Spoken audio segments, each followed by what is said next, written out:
All right. So trying to juggle a lot of things. Sorry, guys. I've got a whole bunch of a really disheveled shirt, and let's see. Is everything running? Okay. Looks like we got someone in. Oh, hey, Eric. Awesome. My connection is unstable. I'm not sure if that's me or you.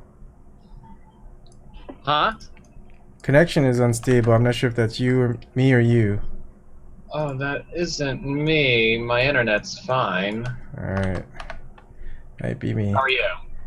Good. Just juggling things with a baby in my arms isn't right, and he's been kind of acting up a bit. So it hasn't been That's easy. Let's see. I need to reply back to someone. Give me a second. that's okay. I think this is it. V8. V8. Good. Hey, someone. Hey, Bram. Hey, Jeremy.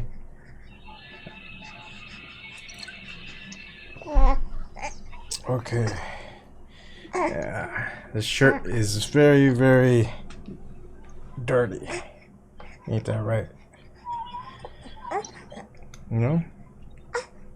Wondering what's going on? Okay. I hope I got everything set up right. Alright. How about sleeping like that?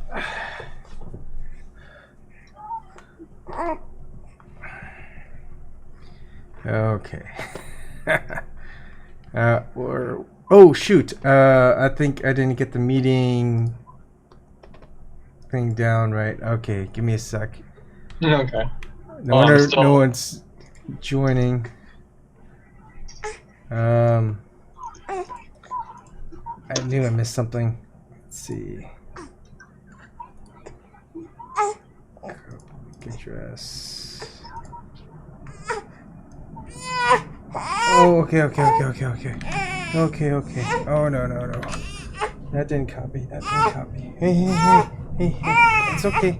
It's okay. Yeah. All right. You want your pacifier again? Yeah. Okay. I know.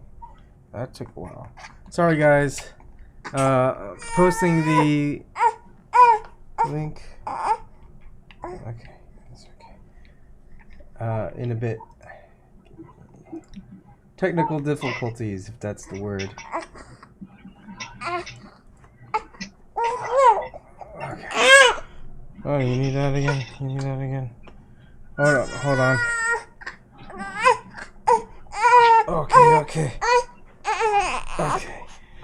How's that? You Sorry. want me to send out the link? No, I have to update it in my description box, but yeah, you can if you wanna Okay. do it through Twitter. Alrighty. Alright. Revolution is stopped by Roland, my son, because he needs comforting. Alright, I think that should do it. People who want to join, you can go here if it's not updated on the live stream. Sorry, I have the wrong thing. I just knew I was forgetting something. Okay. Hey, Brad. Hey, Bram. Oh, okay. I'm gonna mute. Okay. You guys take control. Okay. Okay, Eric. Giving you a host. Thank you. Okay. Oh, okay. All right.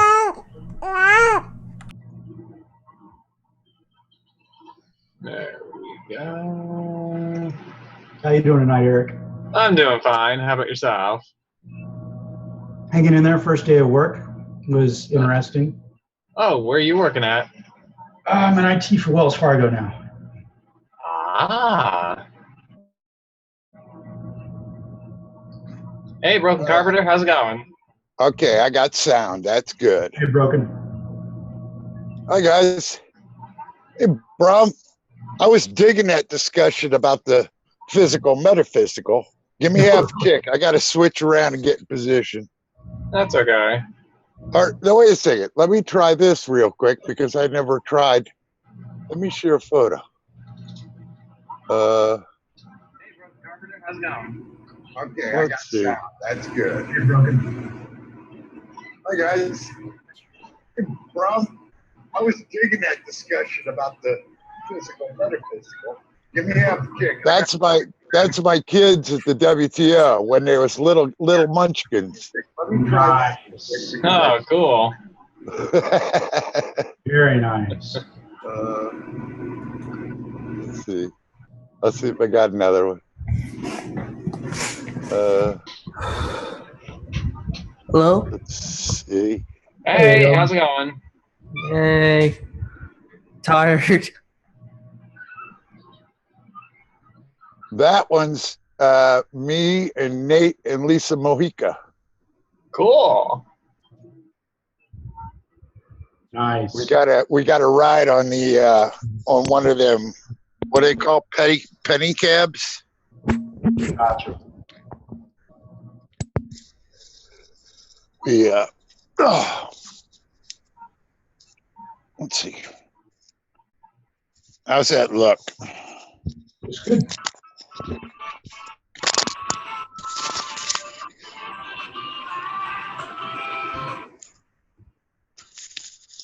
What's up? Am I in here? Can you hear me?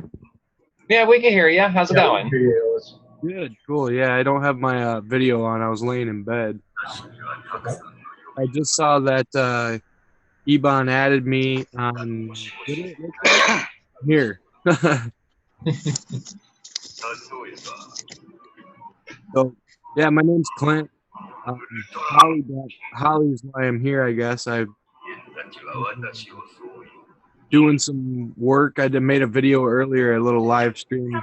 Download free on App Store and Google Play. Yellow journalism piece. I don't know if you guys know Holly, but I think Eban does.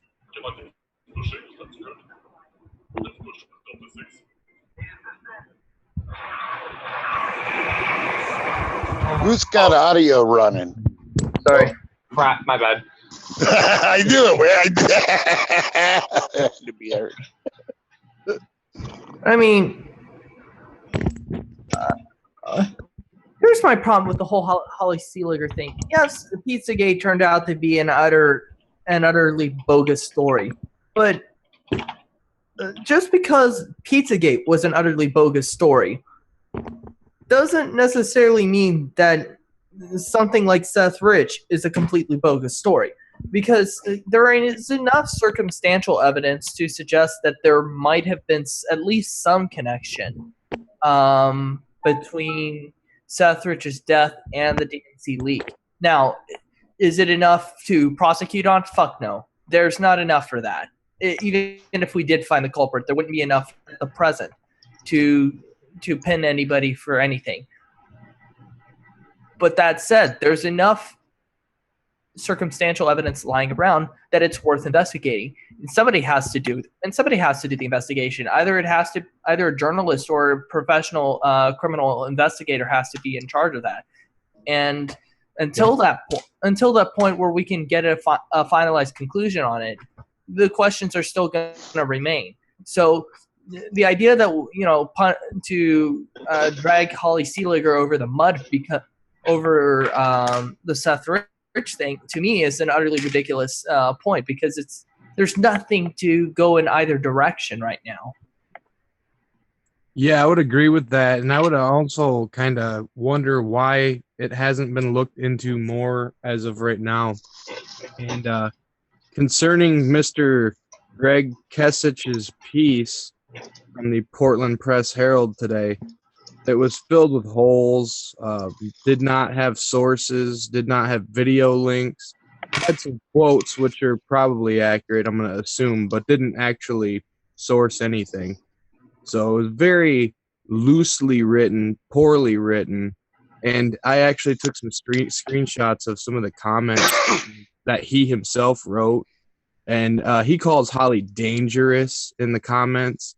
And it's Holly has how many people following her? Let's be honest here for a quick second. How much of a danger to the public is she really? I don't even know who she is. Even like in the exactly. That's outside of a very small circle of progressive progressive readers, there's very few who actually know who Holly Seeliger is. So even in like the worst case scenario, which she is everything Greg Kasich is saying she is, let's just give that for the sake of the argument. It's still only maybe at most like 2,000 people who follow her dispersed across the United States and probably globally. So, Actually, like, what grand conspiracy could she possibly perpetrate that could endanger the greater public at large? Portland, Oregon. He also calls her rich, like she's just raking in money from all this, and calls her like a propagandist. Yeah, the grand total of $148 fucking dollars coming from a professional fucking journalist. And God, oh man, it's just.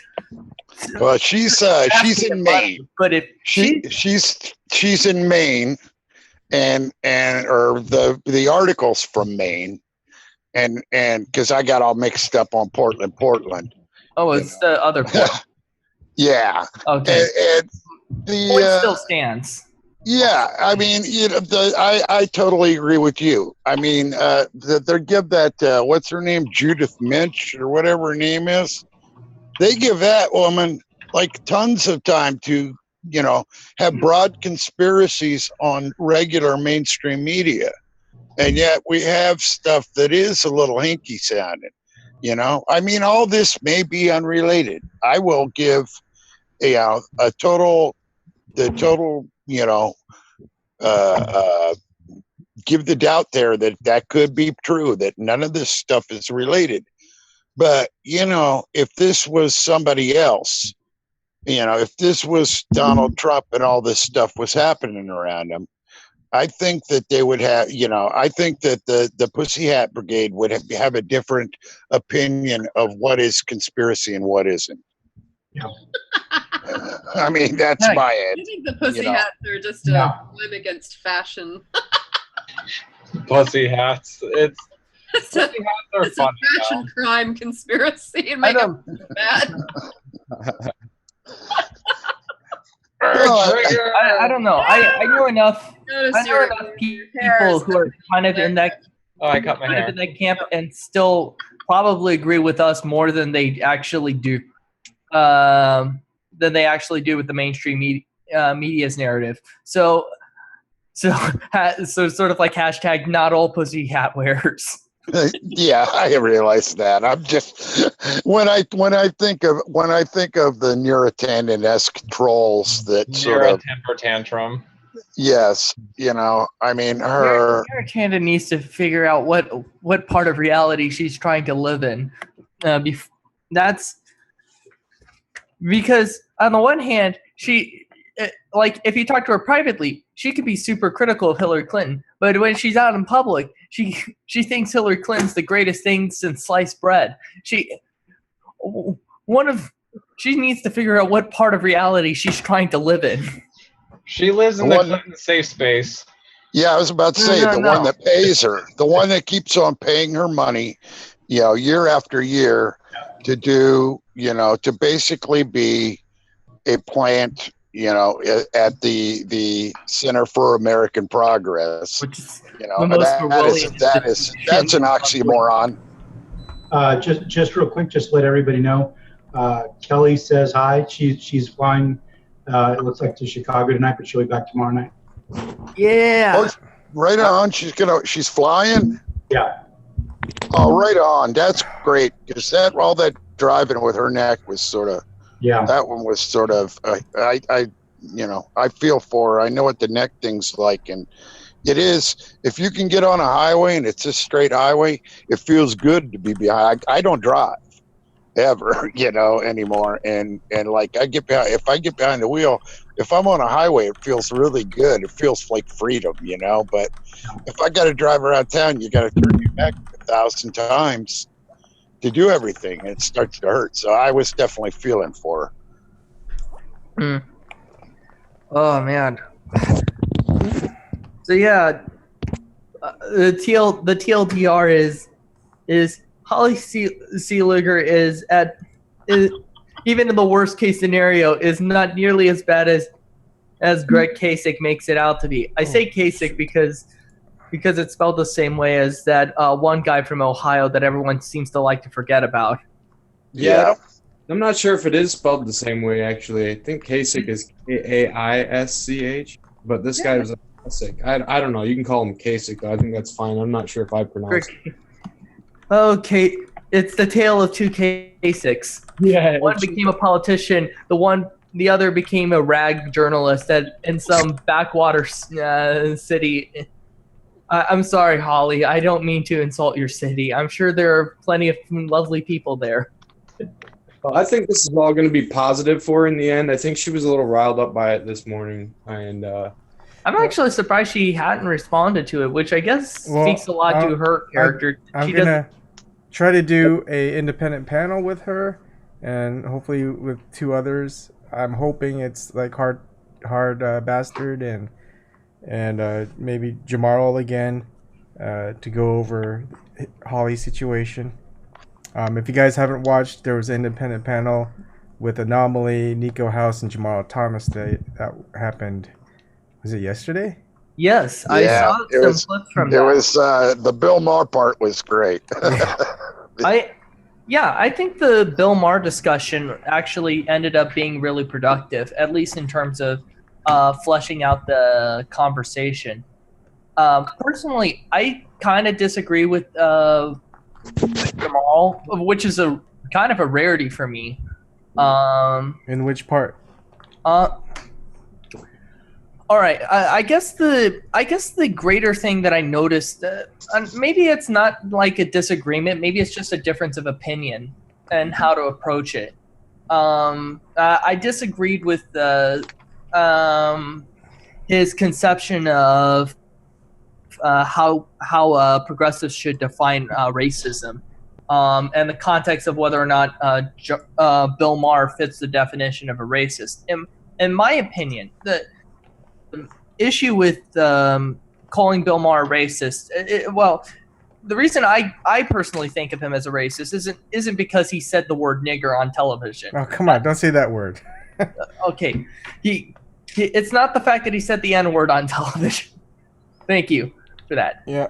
It's the fact that he's not only it's not just the fact that he said this one time. Let me phrase it like that. It's not the fact that he said this one time, because if it had just been that, it would have been a stupid fucking comment, but we probably could let it slide off eventually because there are bigger shit to do. The problem is that Bill Maher has a history of similarly disastrously ignorant statements. Just like Hillary Clinton. With regard to the topics of race, with regards to the topics of class, of gender, and LGBT awareness, and so many others. The fact that he shits on progressives now like there's no tomorrow is just the tip of the iceberg for him. Because ultimately, my big problem, and I kind of stressed this before, is that Bill Maher doesn't see race. I'll be right back. Huh? I'll be right back real quick. Oh, yeah. The problem with Bill Maher is it's the fact that he uses his platform as a supposed leftist to bash Republicans and other white nationalists for their racism, while simultaneously ignoring the inherent racism in some of the policy and some of the positions that he espouses. He likes to use the Republicans of being racist, but he's actively helped to promote people who have tried to pass anti-First Amendment laws, specifically targeted at Arab Americans, to have them racially profiled at airports. Yeah, he hates brown people.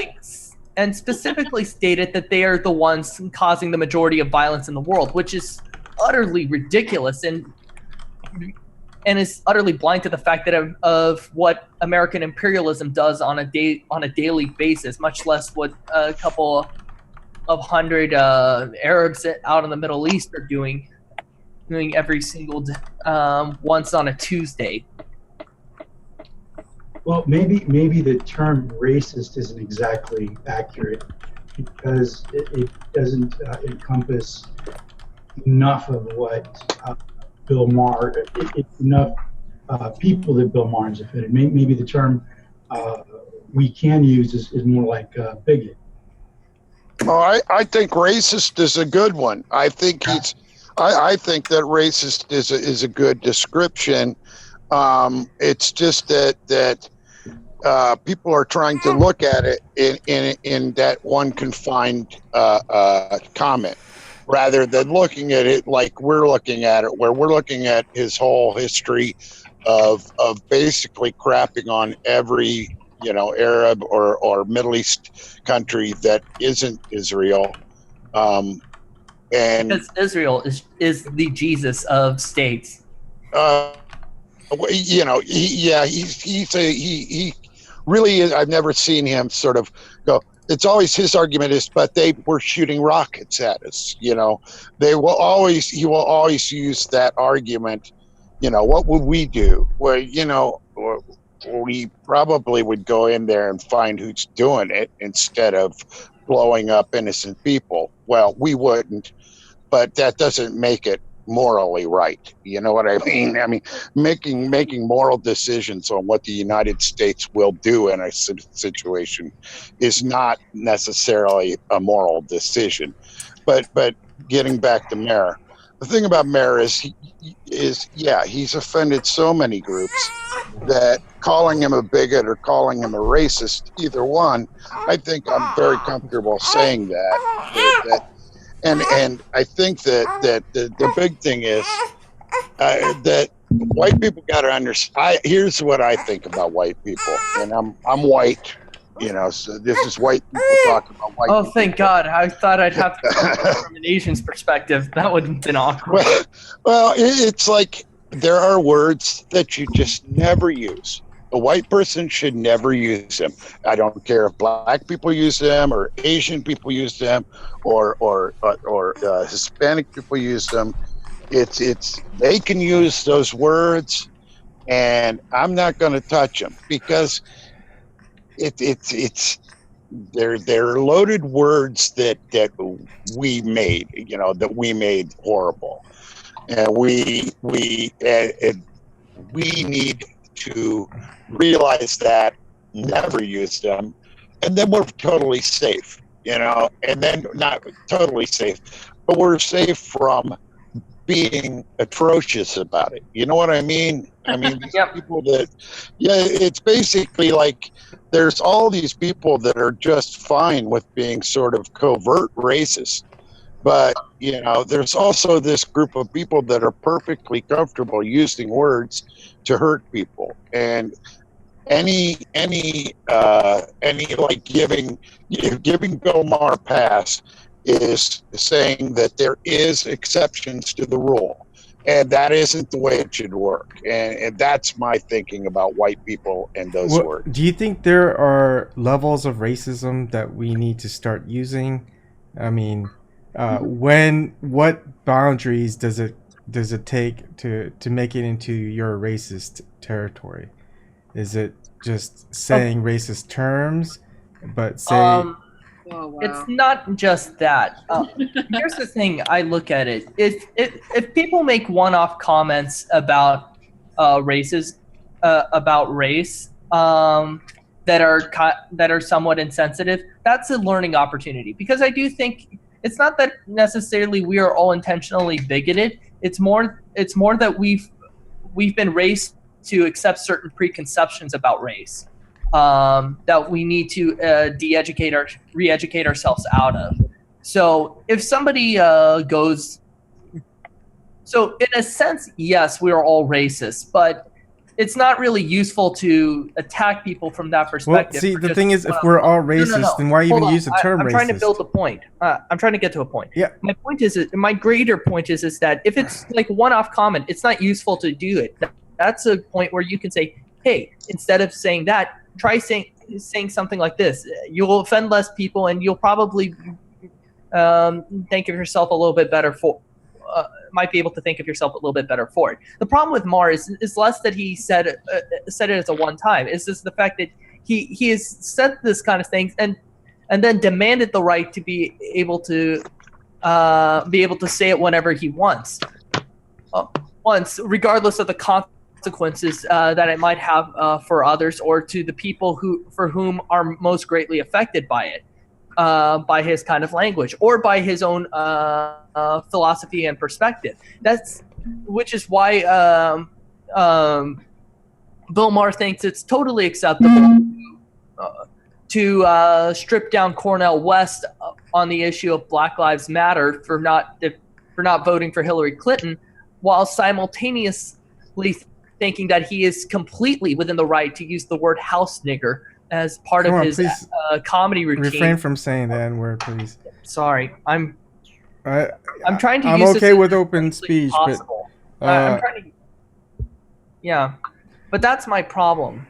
That's the bigger problem. It's not just that he said the word. It's the fact that he said the word, or added an additional social context to it, socio-historical context to it that is completely off the pale, and then demanded the right, and then continues to demand the right to be able to say that in broad he apologized, public, didn't he? any retribution whatsoever. That's the big problem. He apologized though for saying that word, which is a rarity for him. But there have been, to be honest, this isn't even the most offensive statement that he's made. Hey, this is just the one that broke the camel's back. See, the thing that I disagree with is that we're all racist. Because that just kind of... I said in a sense we can describe ourselves as all racist, but it's not a use. But I also stress that it's not a useful way to look at the world. Yeah, it's not a useful way to actually use that term. I mean, I think we're either racist or we're not, and there are various degrees of racism. I mean, something like, just like how people use rape isn't because that they are very want to have a lot of sex. It's a power thing, right? So right. I think with racism, it can be that as well, and I think that's why the N-word, when white people say it, is kind of the use of that term. It's a power thing. It's not necessarily just a racial thing that, like, me saying something, using a racial slur to a Mexican doesn't have the same context because there was no actual authority over one race over another, but there was in America. It's still not something you should say outside of that context, but yeah, I could definitely see where you're going with that. Hold on, I gotta. I think that as far as like there's like you're saying, as far as latent racism, yeah, everybody has some latent racism. I mean, it's been shown in studies. But the difference between somebody being a racist and not a racist is even with apologies, it's whether other people see their apologies and accept their apologies, and that, you know, if this isn't, that's the thing about certain people talking about it and certain people saying it's okay and certain people saying it's not okay, because you know, you're gonna get it's like I say, I just figure there are just words white people shouldn't use, you know, and other people nobody should really use, but white people, it's a privilege that we don't have, and it's the one privilege that we should, you know, the calling it out and calling it for what it is okay. I think that being apologetic, the difference between a racist and somebody that isn't a racist is a racist doesn't really feel bad about what they've been saying. You know what I mean? Yeah, I would I just finished watching last week or two. It was a really great documentary about Maya Angelou, who's one of my favorite people, and she talked about that, the use of the N-word, and she talked about how when she would hear young, you know, black men using that word to each other, she would get on them and say, "You really, that's not something you ever would say to people." And she'd really get, I know the way she was with her wonderful voice, and say, "You're from kings and princes, and you don't talk like that. That is a derogatory term that came up from other people using that against you. You don't turn and use that on each other." So, yeah, I mean, her feeling was, but that's not a privilege. That is somebody it's almost like gay people or any kind of group making fun of themselves or degrading themselves before someone else can do it. So, what degradation is degradation, no matter who's saying it, and it's a real twisted psychological thing. My feeling about people like Bill Maher, I've been seeing this guy since the 90s, when he first started coming on TV. Forget, I'm older than I look, so I've seen a lot of this stuff. Wow. And oh yeah, I mean, he likes to get a rise out of people. It's part of the controversy to being an entertainer. Yeah, I mean, he didn't getting say that attention, thinking it keeping was a like thing people were going. going to be cool with it. And that's his thing. But I think what I've seen in him, and I really mostly to a degree, I ignore people like that because they're the equivalent of a 2-year-old turning somersaults to get attention at the dinner party. They're just obnoxious, and you just let them. It's like, yeah, okay, honey, you can go He's be a the kind of brat. asshole. You're not going to pay attention to that. Don't feed the troll. Don't feed the critter. He's the kind of asshole who asshole liberal who thinks that because he when he was a teenager he pissed on all the walls that he somehow was an anarchist. Well, what I found, and I hadn't heard or seen anything about him for a long time until the interview with Cornel West got some attention. And what I find is that he's become, if anything, more arrogant, more calcified in his opinions. And he's got that very much, I'm right. Everyone else that doesn't think exactly lockstep with me is wrong. He has no compassion for people. Even in that, what was that silly faux documentary? It wasn't even really well done. Yeah. It's like, yes, I understand that all this looks ridiculous to you, and some of it really is ridiculous. But the guy has no compassion whatsoever for the fact that, people turn to religion a lot of time because they're suffering. So, no, I just find him to be very arrogant and very off-putting.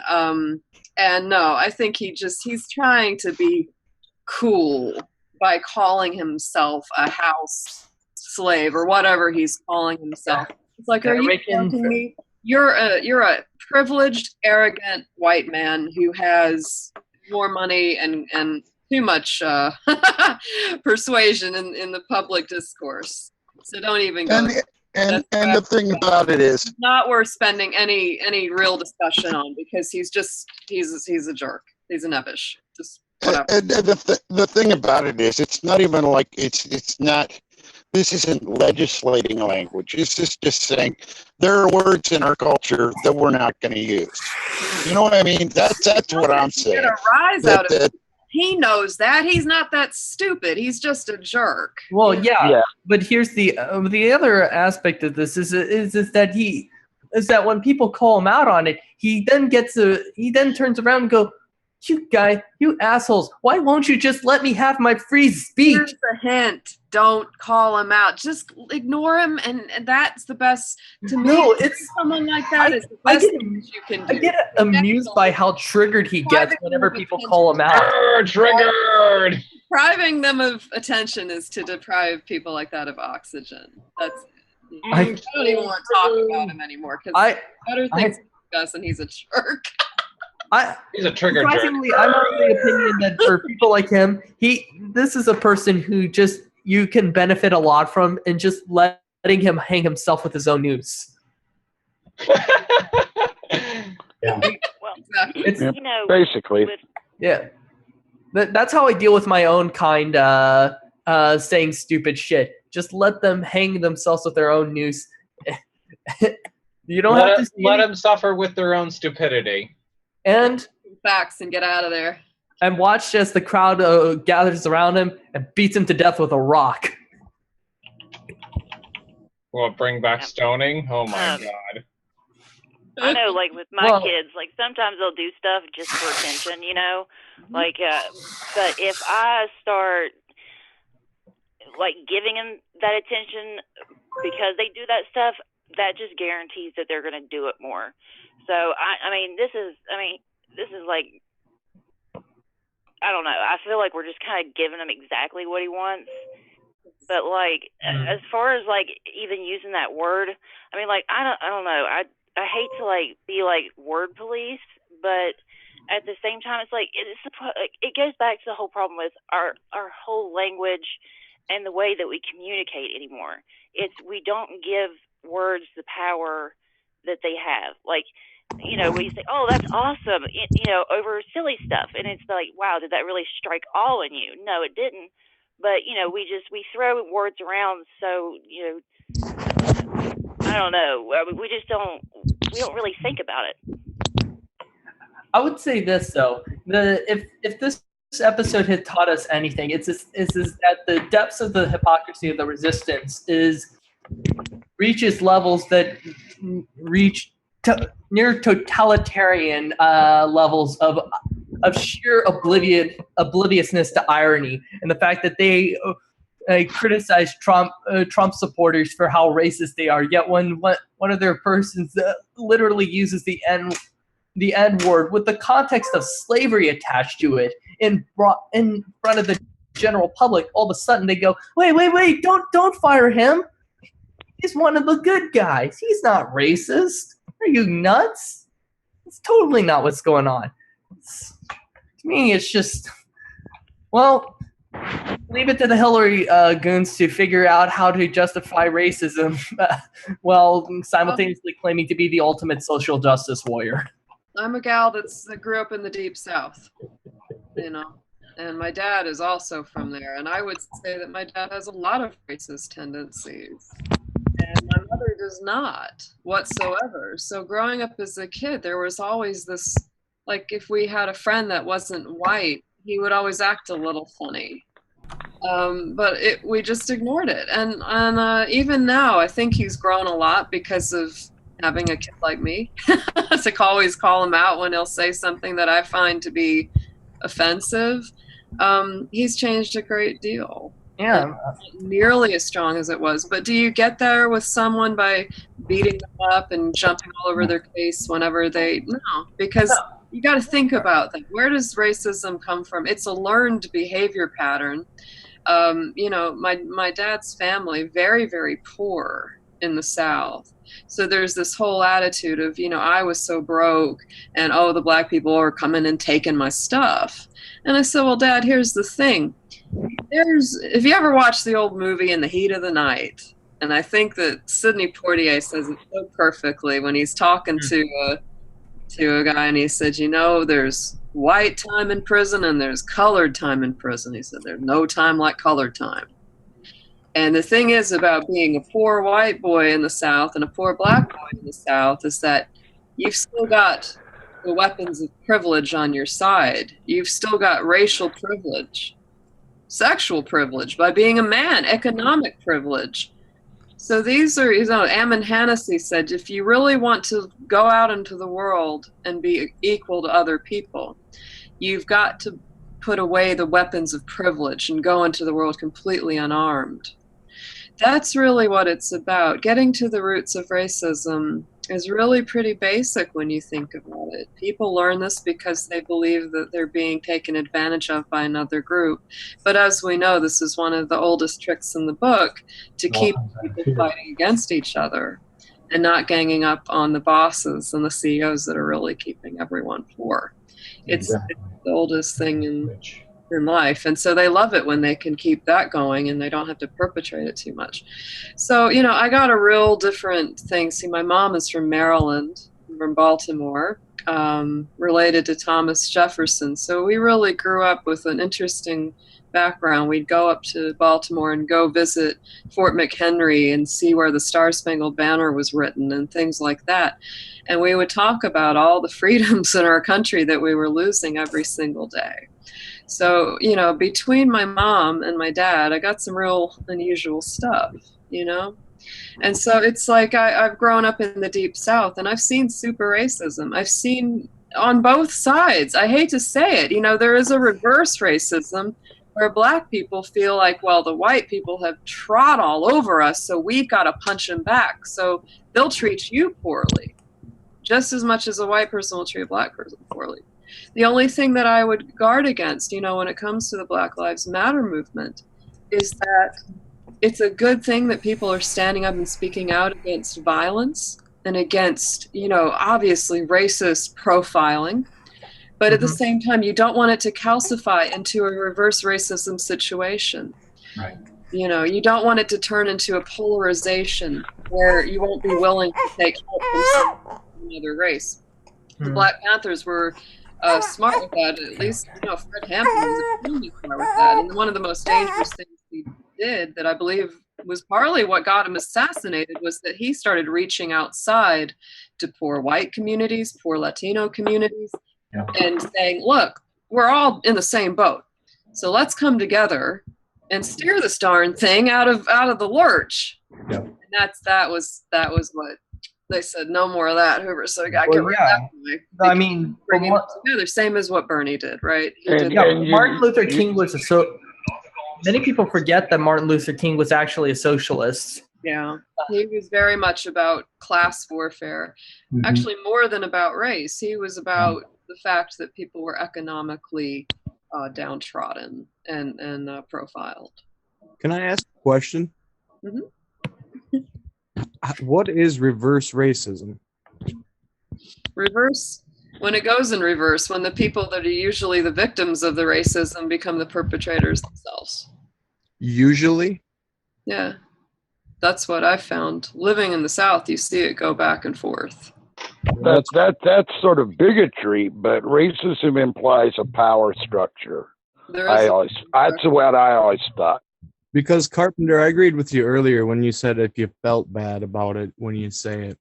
Like earlier, I'm trying to fish around. I've never used this app, but Drift, he dropped it a couple times. I wouldn't have dropped it, but I would say that I don't think you should feel bad necessarily. I wouldn't have said it, but like, I don't say that word because it makes me feel bad. Yeah, I usually never use that in pub. I never use that word in public. In fact, I rarely even use it in private. I feel comfortable using it here as a means of not necessarily for shock value, but to discuss it because I think I can talk about it clinically in this kind of environment. I understand in reference. I get that, and I'm not like holding that against you or anything. Yeah. I'm just bringing it up because I wouldn't personally use it, but it didn't offend me either because I knew what you were getting at. But what's puzzling to me would be the reverse racism. I can't understand how such a thing would exist. Seems like it's where are you from? Michigan. Well, yeah, it wouldn't be the same up there. But it's not reverse racism because you're speaking about it. Racism implies historical power structure. What I'm referring and so is that it's bigotry. It's bigotry. I think everybody can be a bigot. That's possible. No doubt. But as far as racism go, because it's a technical term, racism really shouldn't be. Reverse racism really can't exist. It's sort of like it's an oxymoron. It fights against itself. You know what I mean? Well, it's sort of like if somebody hits you, and instead of turning the other cheek and not hitting them back, you decide to hit them back, and that's, I guess, more what it's almost like retaliation. For example, I would say that in Atlanta, and this might sound controversial, but it's just a fact. I'm not putting a slant on it. But in Atlanta, I would say that if you're white, you're not going to hold a government job. It's going to be very hard for you to get a job at the post office or any kind of real government position. It's going to be very tough for you. Because the idea is that the white people had all the power, and now that's not going to happen anymore. And so, yeah, sometimes it can feel kind of like, wow. Well, you know, like, It's almost like you're not being based on your heart or the contents of your mind anymore. It's the skin color. And that feels like crap, because that's the last thing that I want or feel about people.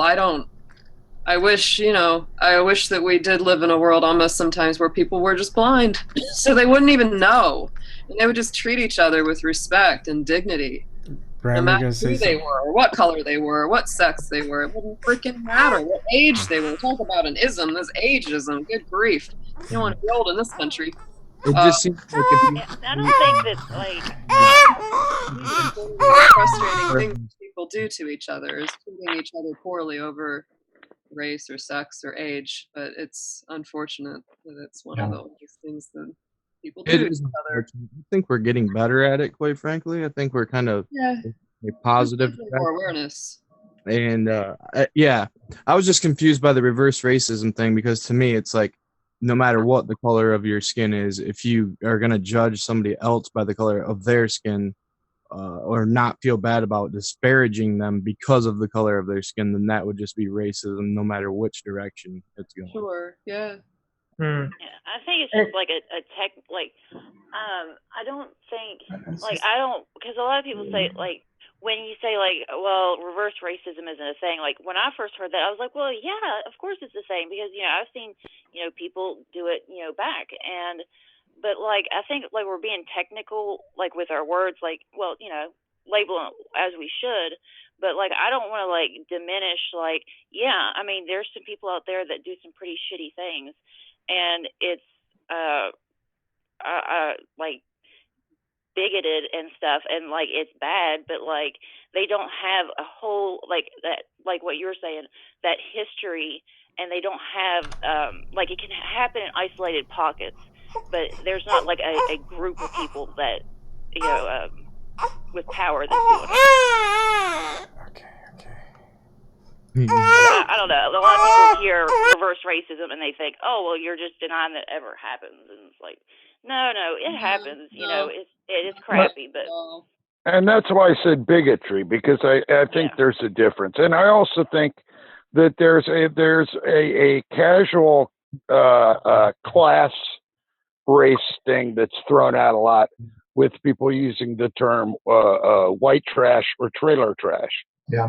When they use the term trailer trash, that isn't to bring up the idea of, poor Hispanic people or poor black people. That's to bring up the poor white people. That's, sort of putting down white people for what class they are. Right. And it's sort of a weird thing it's as offensive to me as other terms, I guess. When I hear people just casually throw it out. Or That's a good point. yeah, I mean, that's the whole reason I even put redneck in my name, is because like people have taken that and manipulated it, and like they use that as a way to bash like white people. Yeah. And it's just like, no, like if people actually knew, it's like that's not a bad thing at all. But they turn it, they take it, they twist it, and turn it around on you. Yeah, Stevie, I mean, do you know, I mean, the reason that term came to be is actually more of a denigration towards working class people. Because if you were out in the farm or out in the field, plowing the field, guess what? That back of your neck would get real red. So that was really even more, that term was often used as a slander to, or a put down. Oh yeah. Well, it was, but Ariel, the one you had to plow your own field, so you were just a redneck. Ooh. Well, actually, that term came from during the battle for Blair Mountain and during the mine wars. All of the miners wore red scarves around their necks so they didn't shoot at each other. And so that they were unified as a group when they marched and everything. So they were called rednecks. Right. So that's where there I've heard both uses, right. Yeah. and they're both valid, but they're both there is two different reasons why that came to be, and one of them is one of the biggest sort of most valiant workers movements in American history, and Wow. it's just not taught.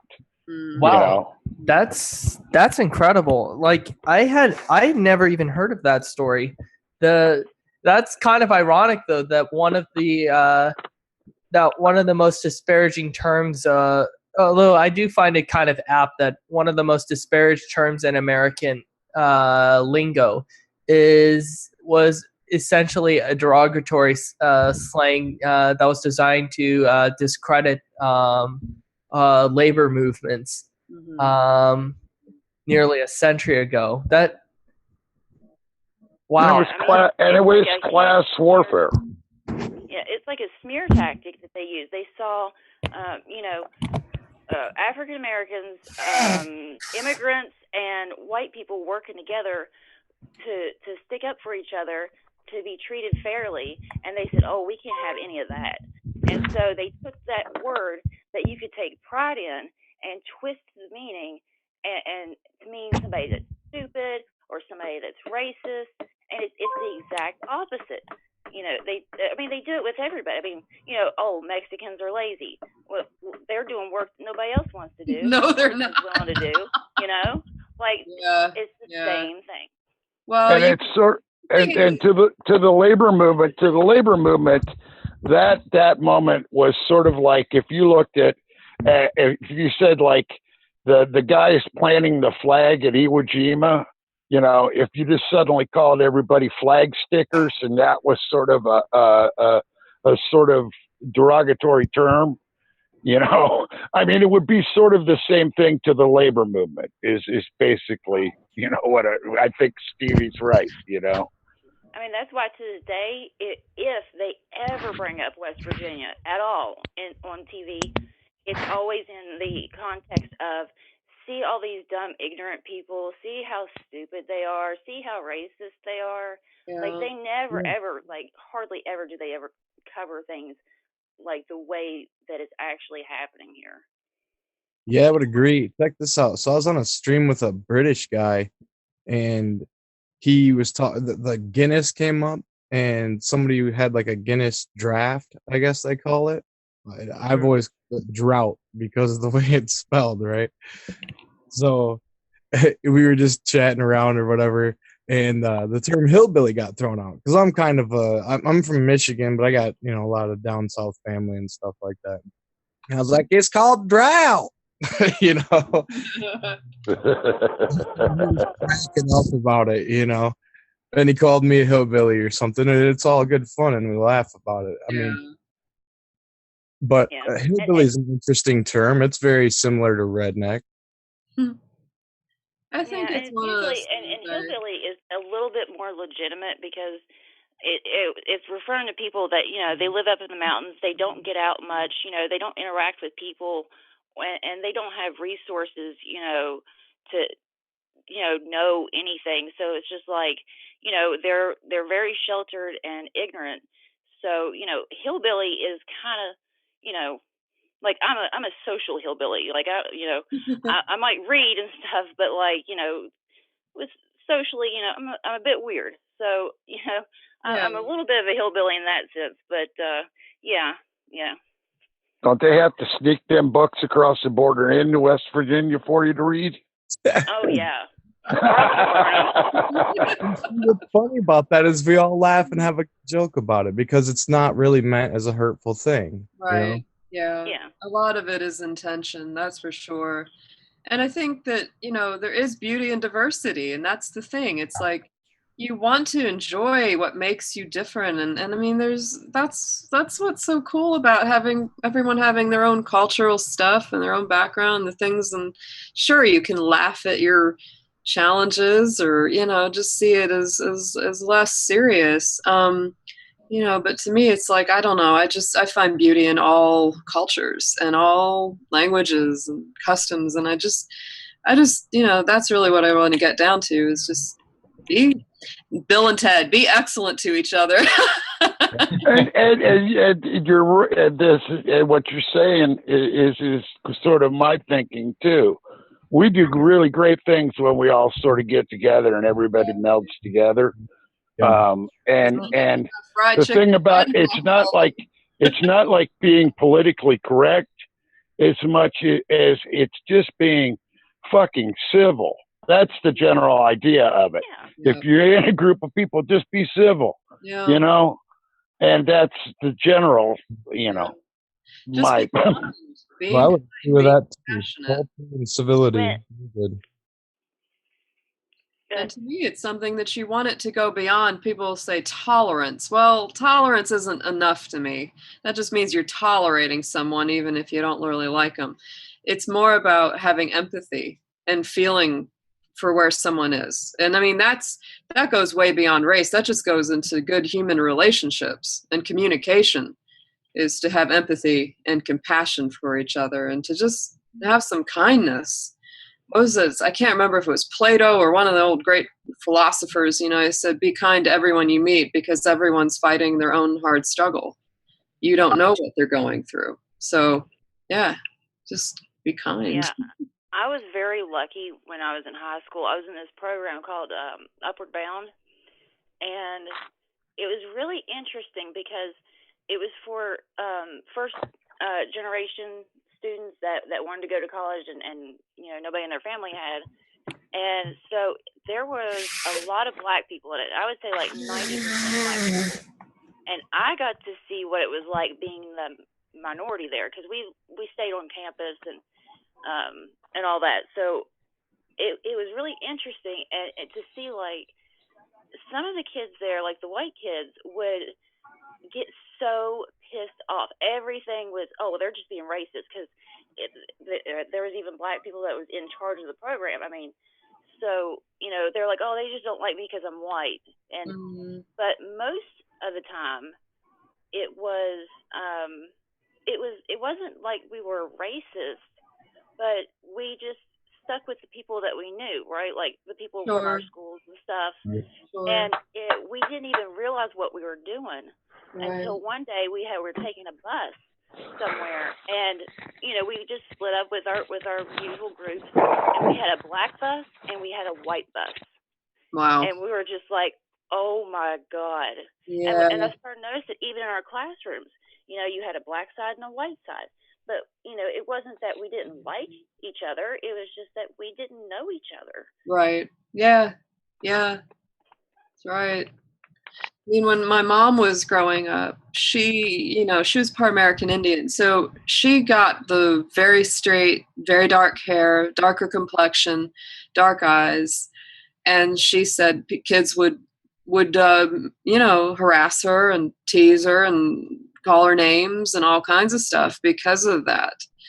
And it's funny because her sister looked, very white. Like she had the lighter hair and the blue eyes, and everyone would always talk about how pretty she was and never say anything nice about my mom. And so it's a thing. It really, especially back then in the 40s and the 50s. Ugh. They would put her down and call her an Indian and, not in a nice way, not in a nice way. And make fun and do the, and it's like, wow, really? But I mean, that's the world she grew up in. We probably still have that, people that'll act that way, but it's pretty weird. I mean, just to hear about that, but she feels like, she experienced some of that because, back then the what was considered beautiful was to be really curvy and blonde and, Marilyn Monroe, and my mom was anything but. She was skinny and dark haired and dark skinned and yeah. So it's, Well, I think young people are hip. Young people are much hipper now, and that's why, like when people like Bill Maher or something go off about people going to campuses and how you can't go to a campus and wah wah wah. It's if you're a lazy comedian, I would say you can't go to a campus, and I would say there is some. I would say that the campuses are going to restrict. They're going to feel more restrictive than a nightclub. you know. But a lot of places feel more restrictive than a nightclub. Right. You know, I don't think that you know that the things that a comedian might say in front of a college audience is necessarily going to be any if they said it in front of a board, if a board of directors paid to have them, you know, come in and do a comedy routine at their board of directors meeting, if they did that and it was public, it would be the same thing. You know what I mean? Where I'm coming from on that. Good point. I think I can. Yeah.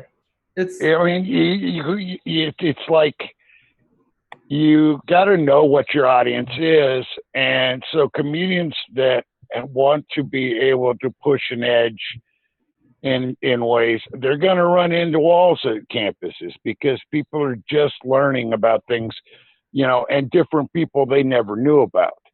You know, they're young people, and even young people aren't necessarily given as much information and meet as many different kinds of people as they might meet in their first year of college. You know what I mean?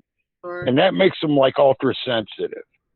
And not to mention that isn't a bad thing because it'll get beat out of them. Don't worry about it. Nobody can be sensitive their whole freaking life. You know, I mean, life beats the sensitivity out of you to some extent. You could still have empathy and stuff, but sensitivity, the world doesn't allow it anymore.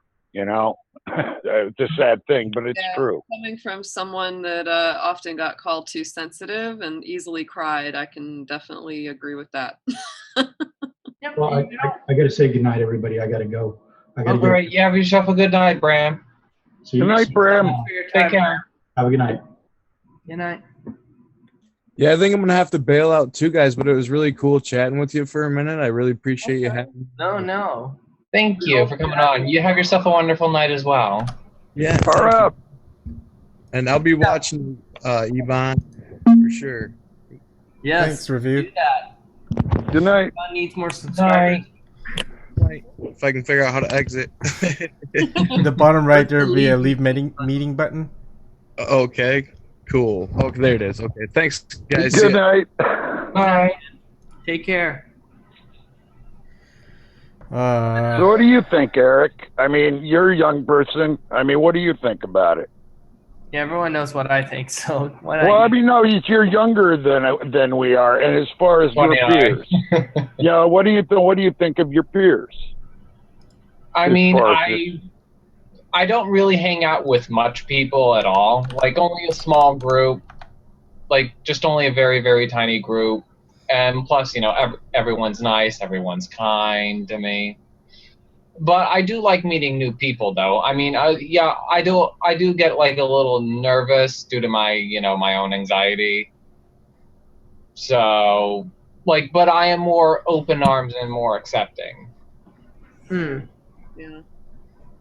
I would say, I think that's the hip thing about younger people is we've gotten better and better as time has gone on, and it will, you know, as long as we don't let people pull us backwards, you know, we can make forward progress. We just got to get, you know, we have to be able to address some of the gigantic issues like police shootings and things, you know, over policing, and there's a lot of things that are systematic, you know.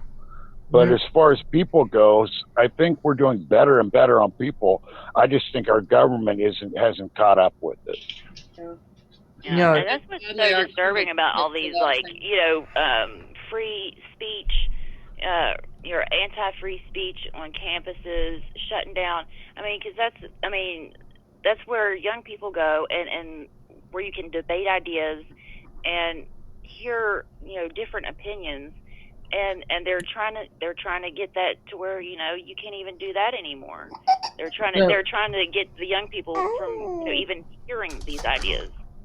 Well, I think there's a bit of a difference between the university itself attempting to ban certain people from speaking on the campus, and the student body itself revolting from certain speakers from talking on the campus. Because the difference is that the difference to me is the associated power.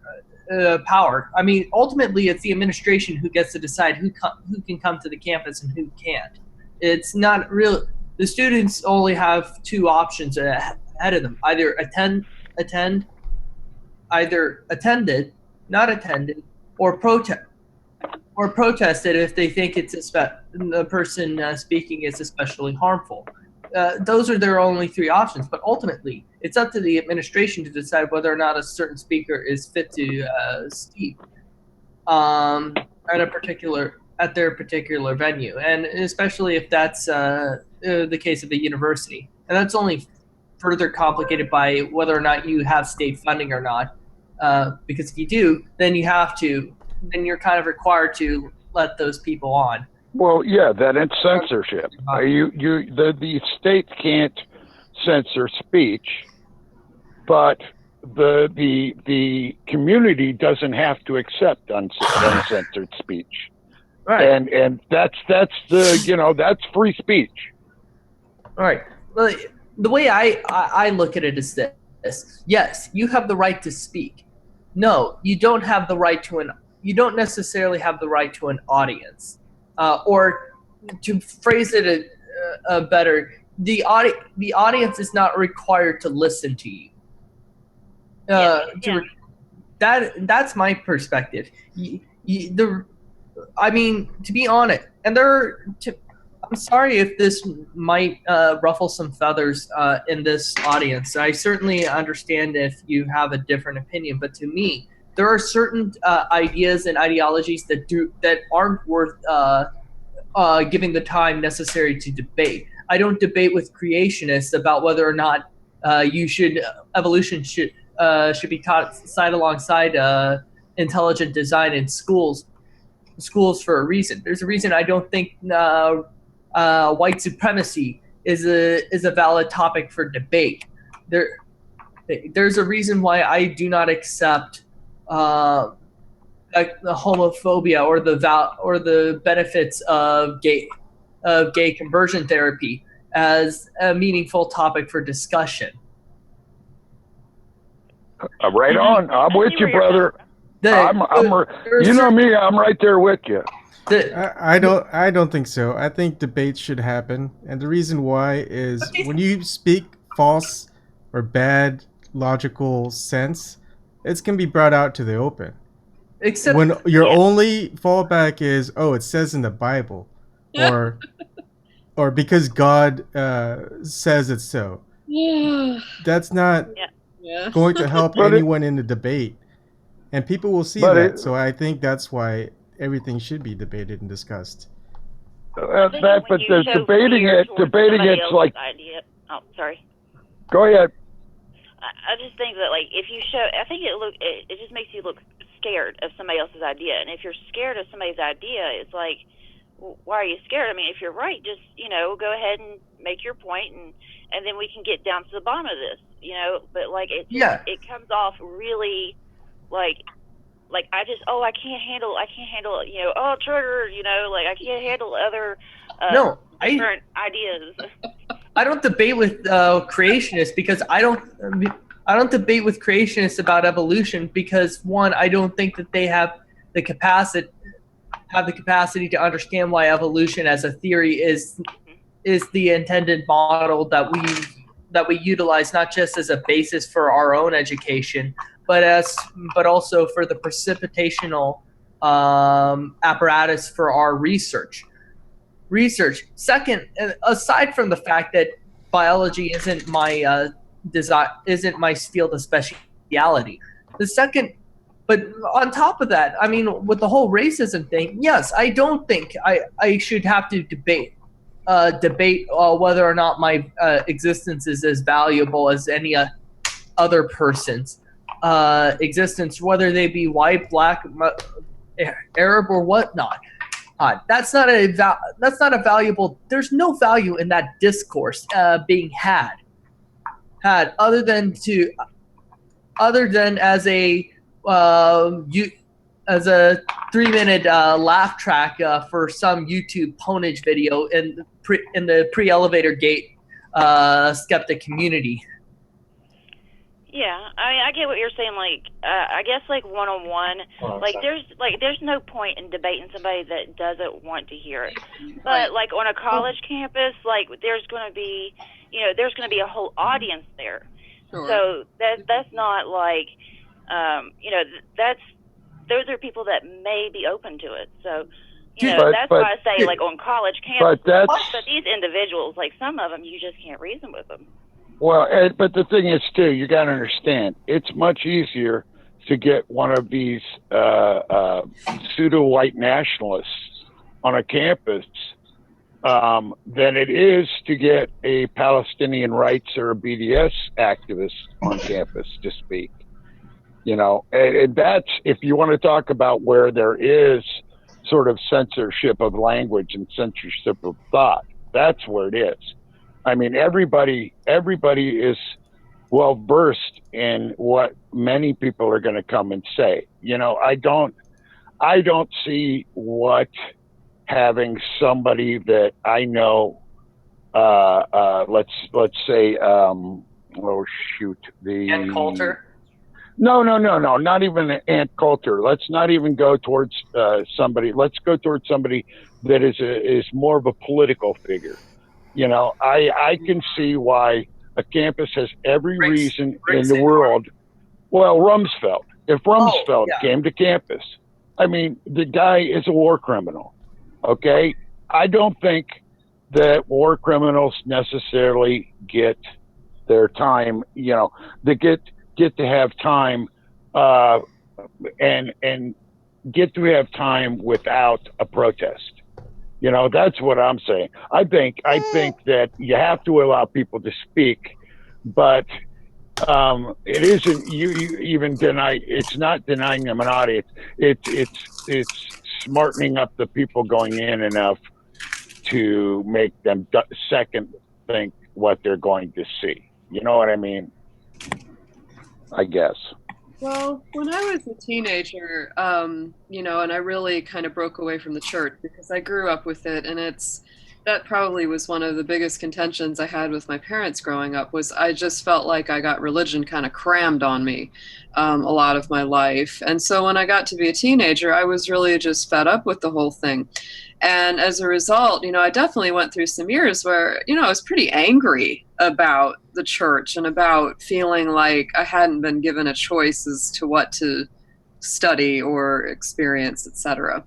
And so when people would want to debate Bible or debate that kind of stuff with me, I would get really, into the fight because it was like, yeah, rawr, but now I honestly don't have any interest in debating religion with someone. Number one, I'm not going to change their mind. That's not going to happen. A hardcore, dogmatic believer of anything is not going to just change their mind because some chick talked to them about how nuts it all is or how it hurt her. So they're not going to care because ultimately they think you're going to hell and they think that you're wrong and they think that the devil's controlling you. So, I mean, those are things you just can't talk them out of.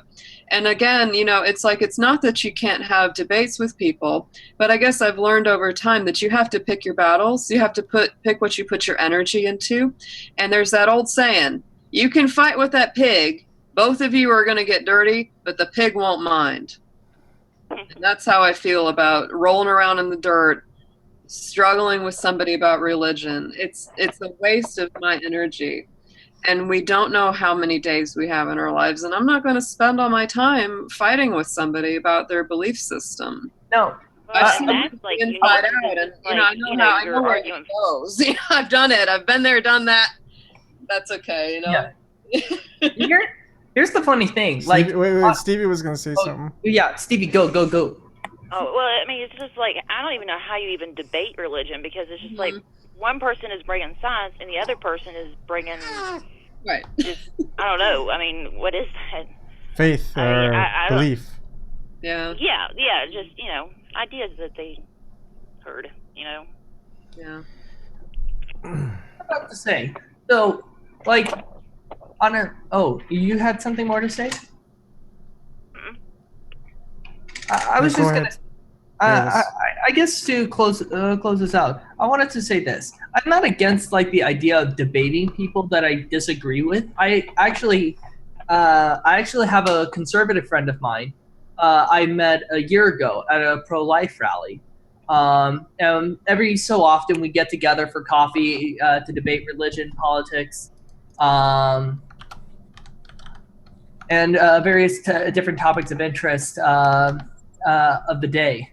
Hey, I get a huge kick out of it because it's a good way for me to test my theories against somebody else's, and to do it in an environment that I know I can be comfortable with. It also happens that we both that he is. It also helps that I don't have any suspicions of him. Being in a position where I can't see myself ethically justifying a conversation with him. So that's the other aspect of it. That I'm not against one-on-one conversations with people you disagree with. What I am against is giving platforms to the general public for ideas that I believe will be generally harmful. And ultimately, this is an individual. I'm speaking about this broadly as an individual. I think it's up to the person to be able to decide whether or not the person is worth listening to or worth not listening to, and if they feel the impetus to, and they feel that the person is presenting a view that is potentially harmful to the general public at large, then yes, they have the right to protest it. They should have the right to protest it and to encourage others not to give the person the light of day. That's the thing with debates is debates are for people listening to the people speaking. You're not going to convert the people who you're debating against. My point in debating isn't to convert people, though. I mean, no. It's to convert people to a perspective that they weren't necessarily thinking existed. So if they hear something and they think that there's a shroud of doubt of what they currently are thinking or believing in a certain way, when they change that system of thought, that is a conversion. It's not conversion to thinking exactly your way, but thinking outside what's their safe zone of their typical thinking. Yeah, but that occurs in a two-way conversation. When you're having somebody speak, it's a very one-directional motion that's occurring. You don't get their. Steph, can you mute your YouTube video? I don't have a YouTube video. No, I'm talking about Steph. Can you mute your YouTube stream? Hey, I just did. Sorry, I'm testing this because there you go. I just wanted to make sure it works for next time. Okay. Oh, okay. I mean, you can Does still that say hang Carmen around. San Diego? Is that Carmen San Diego? Carmen Stefiego. Okay. You can stay on. You could just stop your video, so you just are on a mic. I'm in my pajamas, so I put this little cover up. Oh, ever that since works. I learned about how they can spy on your camera. I don't care. They can see what they want. They're gonna see baby stains on my shirt, ruffled hair, greasy armpits. If they want to see that stuff, then I'll take off the little cover. Well, I think Me, I'm in my athletic pants. the NSA has probably already seen anything incriminating about me that they already could, so I have no shame at this point. Anyways, it's not the one-on-one. I think it's so debates. Oh, there you go.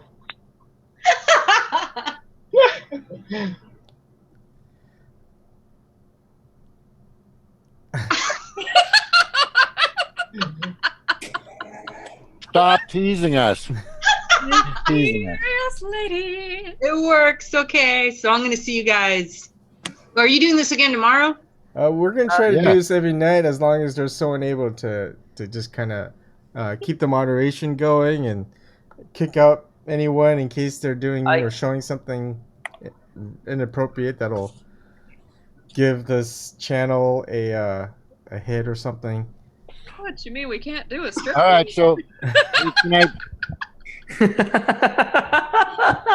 hey, I know I'm late to the party. Can you guys hear me? I'm late to the party. Over. Do you copy? Over. Yep, we hear you, James. Yes, we hear you. Negative. I went to my Ghost gym Rider, class, that so when I pattern's get, cool. I went to my gym class so that when I get my video, you guys won't hurl that back. So, I think what Elias is talking about is he doesn't want to talk to people that. It seems like it's just minuscule topics that aren't really doing anything for anybody right now. We have some huge topics that we can cover in regards to, and I bring it up all the time. War, famine, water, pollution, Fukushima, on and on and on. I've debated with him about the merits and demerits of moving to a single payer system, for crying out loud. We've touched on subjects of war, imperialism, and God, I can't even keep track. We've talked about the merits and demerits between pro-life and pro-choice for at least a third of our conversation time. So I'm not just aiming for minor topics with him. I do tackle larger, much more larger and more directly impacting topics as well. It's not, but to do that, I do that from a position of, this isn't a person who's totally off of his rocker, and has the capacity to not only listen but also explain his own position. And I'm not, and by no means will I probably be convinced by it, but I at least know that there's a mutual respect between the two of us for our differing viewpoints. That's where I'm coming from. Oh, okay. So I just thought because has to be two ways. I mean, if it's just one person just yelling, facts at the other person, it's just a waste of time. It may be a waste. I get what you're saying with that. It depends on who's listening in. If there's only one other person listening in, I mean, that debates can be a waste. When you got 100 people or maybe 1,000 people listening in, they may not have heard certain viewpoints of the speakers. It's just like this: when we get a whole bunch of people together that observe the same type of news, observes the same type of, I guess you could say, fake narratives that the establishment, corporate, mainstream media pulls out, we still have our own different viewpoints on certain things, as what we regard as maybe more highly speculative, less speculative, more concrete, things like that. And we might not convince each other of the way that we see things, but we can at least see how we're seeing things in a different perspective that's not always our own. And you don't get that without conversation. That's true. So here it is. Back a long time ago, when there were people that were just learning how to tell stories, the guy that told the better story and articulated it the best and presented it the best usually won the crowd. So debate class, which I think I did accidentally for like a month and a half, they taught you how to stand, your posture, how to breathe. And then the person that, even though the person was way off kilter, they presented themselves better and appeared to the audience. You dropped off. As being more correct or grandiose, and people clinged on to that person. So that's the point about Obama. He was that guy. If you put, night and day is Trump talking or Bush, and Obama doing a debate. Obama would destroy both Bush and Trump, even if he was wrong, because he knows how to articulate, he knows how to present himself. I think he's a little low on his vocal cords, though. He doesn't use his pipes like he should. but you guys you see what I'm saying? So Alios, you're a genius. I can already tell you. You've got words I haven't even heard of before, and I'm older than you. The Thank thing you. is what happens in a debate when you have a crowd. Two guys talking to each other, it's just like talking to a wall, because they're like Eben says. But if you have a crowd, and if you're trying to win the crowd over, you've got to do a little performing. It's got to be a little song and dance up there. Yeah, I mean, look at it was this thing I saw on I think it was Penn and Teller, where he was sitting there with this dog, and he was saying, "Oh, you're just a stupid little dog, aren't you? You're just so stupid." And then he yells, "I love you" at the dog, and then the dog gets scared. But he's saying all these horrible things in a nice voice, and the dog's like, "Oh, yay, you love me." I mean, that's kind of like what we do. We've kind of turned off the language aspect, and we're just kind of going on the body language, I guess. Learn that if you take an acting class. I mean, it's all about, if you turn off the words. The words don't matter. It's the intention. It's the emotion. It's the desire behind them. But even if at the current time you win over a crowd, that's why history is so important. That's documented. Over time, things change. People can actually go back and see that debate or something, or read about it, and then they see who was more right than wrong, or see if one's viewpoints changed due to money or power or something else, as opposed to someone who actually really felt or thought that particular way. So I think even no matter how, just like Obama, right, James? Like, we all know he's a sweet talker, whatever. But over time, we now understood that it was just all lies and sweet talking. So Charisma, just he knew how to talk, and that's the funny thing in history is, a lot of the time it was the great orators and the great speakers that were able to persuade a crowd. Again, I always bring up the French Revolution, but that's true. You had people in those times that could get up in front of everyone and literally talk everyone into going to war. It was like, whoa, yeah. I mean, because at the point of the revolution, you had Austria, fighting with France on their border, and there were guys that could literally get up and get everyone to go, let's go get them, just because of the way they would speak. And you got to think back, like we're talking about, the oral tradition is, no TVs, no phones, no radios, no nothing. Back then, that really was what you had. People did a lot of newspapers, though. I was reading up on the French Revolution about how they did the news thing happened very similarly to what's happening right now, except for people got violent because it was so bad with the aristocracy here. Right. You probably know enough from history to not be that stupid, but they're getting there. That was one of the big objectives of the French Revolution, was to free the press again, because it had been so repressed by the aristocracy. Yeah, but of course it kind of can turn on itself very quickly if you don't have good direction or good people organizing for you. It can really get out of hand, which it did a lot of the time. That's where the word libel comes from, libel. That was the, they'd publish any kind of crackpot story, and a lot of times people would believe it, and it may or may not have been true. Or maybe partly true and partly not. A lot of exaggerations to get people riled up. Yeah. But I mean, it was effective because they really were being abused. I mean, like it was. Well, Jean-Paul Marat was one of the biggest writers of what was it called, L'Ami Peuple or something, was the People's Friend, and he was. Historians call him a professional malcontent. Yeah. He's an angry guy. He really was Jones of the French or something. Well, I don't know quite that much, but his whole idea was, that if chopping off a few heads helped, then chop off a few more. Keep going. He was very much got him assassinated because he. I don't know, because it's like, I think about it, I'm like, what is he just a performer and he knows it, or would in another time he take it that far? That's what I'm curious about. Yeah, I don't know. That kind of thing. I don't put a lot of my mental time or energy into, because they're off doing their thing. I mean, some people put some stock in what they say, but it's like I always say, it's like I'm here to really try to focus on what's important to people's everyday needs and health and well-being, and that's really my core.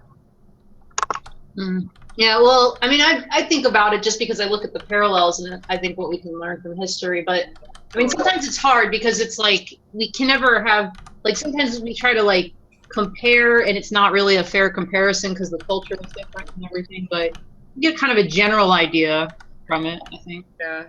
Sometimes I feel like there are these people, these big talking heads, out there just making a lot of noise, while people that are a lot quieter on the ground are doing the actual work. Sometimes it feels that way. So I wanted to ask y'all something about, since we're kind of on this topic.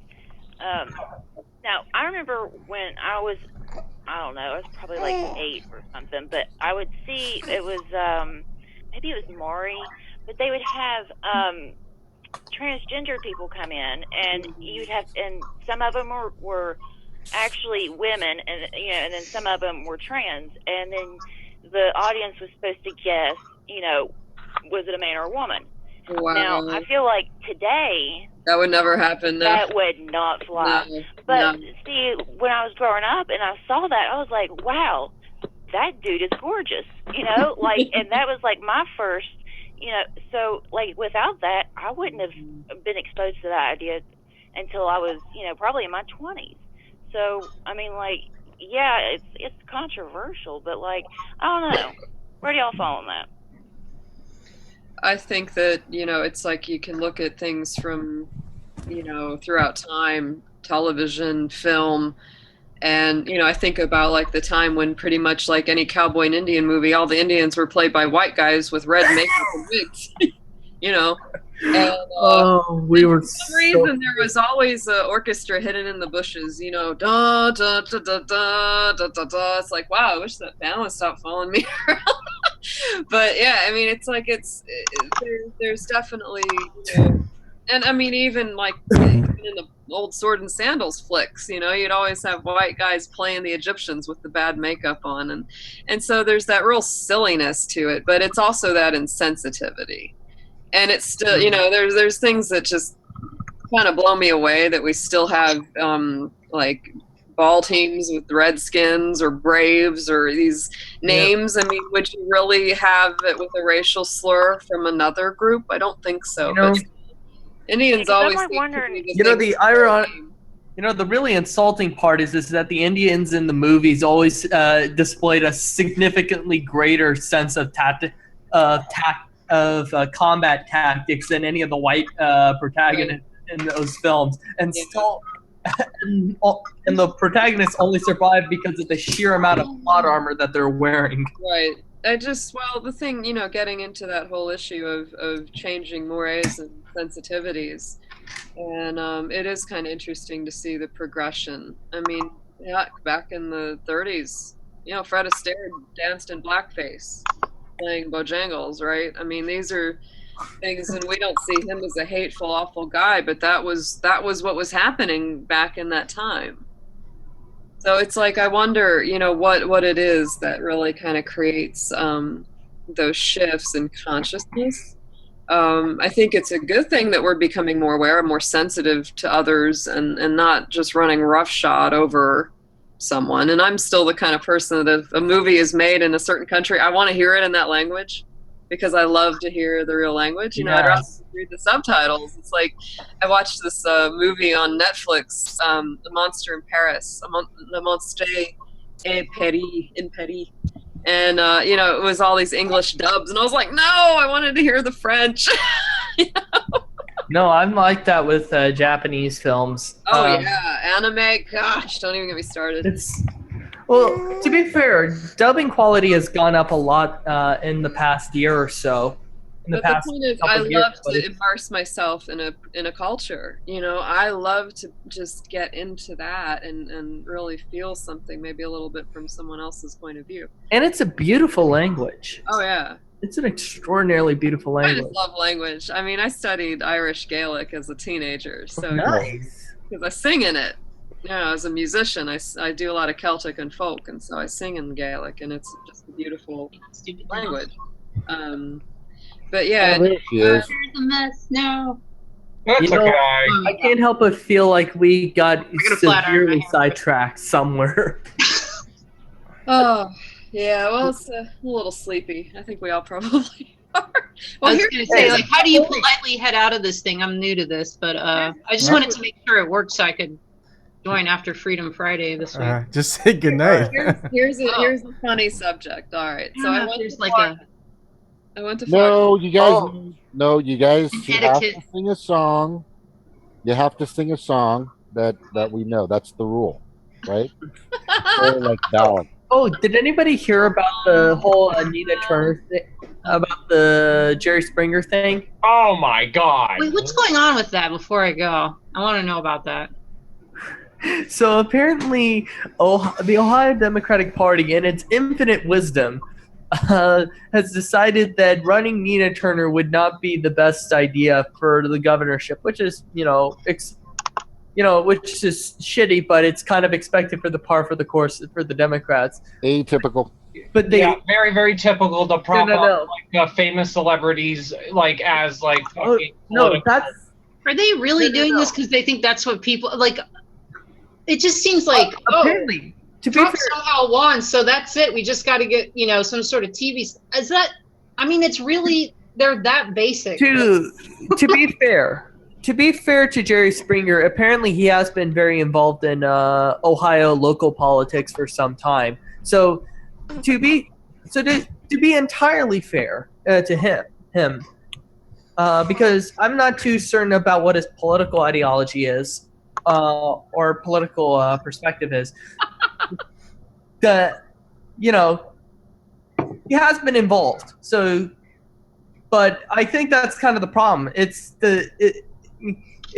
I mean, the obvious part is that they're getting a reality show host to combat a reality show host. The other side of this is they're getting an establishment Democrat to run against. But the television host they chose of all people is Jerry Springer. I feel like there's a Lewis Black rant somewhere in that. Why don't we get like, an average Joe person instead of these freaking celebrities running for fucking office? Like I mean, pardon my French when I say it, but god damn it. I mean, this is politics, not a fucking freak show. I think Eric's triggered. I feel like a joke is being pulled on us because it's like we just had the leaker reality winner, and now we've got Jerry Springer. Yeah, it's Donald Trump's running the country, and it's all about a surveillance state. It's like, wait a minute, what's going on? You got the reality winner of the reality show country, and now Jerry Springer is gonna run for Ohio, and it's just like, what? There's a Lewis Black rant right there that goes something. It would probably go something like this: they chose over Nina Turner. They chose Jerry Springer. Mm-hmm. They chose about where we are.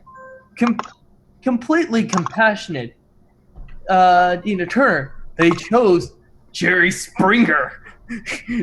They could have chosen a sincere, honest, charismatic black woman with a Christian church-going background and all for Jerry fucking Springer. I can totally see him doing that. Jerry Springer could be a good guy, but the fact that he was in the background until Trump won, and now they're just like, oh, let's put this guy up. It's like, oh God, come on, Ask everyone. Lewis Black is probably just drinking himself right now. Just like, so we're just letting every TV host become a. Hey, okay, all right, let's. I want to ask everyone if you've heard about this story that it was a little bit strange when I first read it. To be honest, the article that I read was not very well written about it, but it took me a minute to realize that this girl's name was Reality Winner. I thought they were talking about somebody that had won a game show at first, but that was her real name. So once you get over that part, and you read about, she had this job and she might have leaked a thing and she was talking about it on the Facebook, and now she's potentially looking at 10 years or more in jail. It's just kind of shitty. Has anyone read or heard more about this? To me, the whole news story was not that this girl said something. To me, the news story should have said, NSA already knows that there's a thing going on, because it really wasn't anything new. Well, it's interesting that I don't know how many other people noticed this, but that they kept saying the Russians hacked the election, but they refused to say that they hacked the actual voting machines. Right. Anybody notice that? Right. But they assured everybody that there's no way the voting machines could even be hacked. Even though President Obama said it was like, this is not possible. When people started saying it was hacked with Bernie Sanders, like when everybody was saying fraud with Bernie Sanders, they were like, no, not possible. And then after Hillary lost, after she told Trump, like, you can't, question things or it'll mess up everything, the peaceful transference of power, then she had to do it because, and he looked to me shocked, like, oh shit, I don't know. I just have this conspiracy theory that they're in on it together. That whole Pied Piper thing, he didn't expect to win either. And then when he did, he was like, uh-oh. I agree. I think they're trying to get they're control all in of the, trouble if they find out that they hacked the voting machines, and it wasn't Russia, it was the CIA for these people, so they all stay in power. So if I'm telling you guys, like, if James Comey goes and testifies and it ends up being an excuse for Trump to step down, I said it before it happened. In my opinion, the whole situation with Reality Winner is, if it helps the mainstream narrative and they're all pushing for it, I think it's something that they set up. And it's also another example to set whistleblowers as criminals. They can't bring back Snowden. Real whistleblowers. I think she might be a real whistleblower, but I think she got set up. Like, she was used, like. Yeah. Yeah, I think she was used, definitely, because, like, Debbie Lusignan mentioned something about one of these entities is trying to get control over the voting machines, saying that it's a public infrastructure. So they're trying to basically control the vote and take it out of our hands. Well, I mean, even more. Here's the funny thing. So apparently this happened a year ago, right? The actual leak. At least according to the Intercept, correct? Oh, this is what she leaked happened a year ago, supposedly? Yes. That sounds about right with the timing. So she leaked it about a year ago. Well, assuming that the Intercept is reporting this accurately. They received this message, but it gets drowned out either because the NSA. So here's the thing: the NSA went around saying that it was only moderately confident that that Russia hacked the election, and yet apparently there's a document that went as far as at least a year back, stating that Russia did in fact attempt to hack our voting systems. To what degree they were successful, we don't know. They weren't successful, and they try to do it all the time. But the point I would like to make is that it can be done, and they know it can be done, and they don't change the electronic voting machines. And so that leaves a question as to why that is, and why they try to hide that from people. That's what I'm very suspicious about. Is that if they know that there's a chance that people can hack into the voting machines, why do we keep using the electronic voting machines? Right. To be fair, I still don't have enough to fully believe the Russia hack conspiracy. I'm not wholly dismissive of it. I just don't think it has enough evidence to hold water yet. Here's the thing. And it's also muddied by the fact that the Democratic Party is using it as an excuse not to take a look in the fucking mirror. It feels like a distraction to me because, like, it's like, you know how magicians make you look one way so that they can get away with what they're doing another way? Because they were doing it. So even if Russia did it, Russia tries to hack every 4 years. So it's like, this is nothing new. And yet they're making a big deal out of it because they know that it happens every 4 years and that they don't succeed because they're like this little state with like, you know, like compared to ours. And they do have some success, but not enough to change everything. So it's kind of, it feels like a distraction to me. It feels like there's no way they change things enough. And it doesn't make sense because they were meddling supposedly when they got this information before the general. So were they trying to make Hillary win? Well, it's like logically, like the Russians wanted Hillary and Trump the same way the DNC wanted Hillary and Trump, because those WikiLeaks emails are real. They're verified. They have a forensic signature. So Here's the problem with our government, and it's. Oh, go ahead. No, you know, I was just about to go on a hypothetical conspiracy theory rant. Okay. But I'll save it. I'll save it story time for later. You go first. Okay, here's the thing with the NSA and our government. It's not transparent. So if you're a system administrator in the NSA top level, you can do anything on anyone's computer anytime you want. Plant something, it doesn't matter. There's no third-party investigative agency or a public third-party agency that has access to NSA and what they're doing, or any intelligence agency within the U.S. government. So anything that happens within the U.S. government that's deep state or whatever you want to call it, you're not going to get any outside verifiable agency to prove that what really happened. There's no one that's outside that's going to get top secret level authority to get admin level access to a particular computer system and or a computer itself to see if it was the person or if it was an admin or if it was someone outside that hacked into the system. So anything that they tell us, they can tell us whatever they want. They control the narrative. They control the privacy. There's nothing we could do about it. So why even focus on this whole thing? In my opinion. Not only that. Okay. But the NSA's functions are duplicated in 18 other organizations. Oh. None of them have oversight over each other. That's it? And so there's duplication of process. They're duplicating process within their own little enclaves.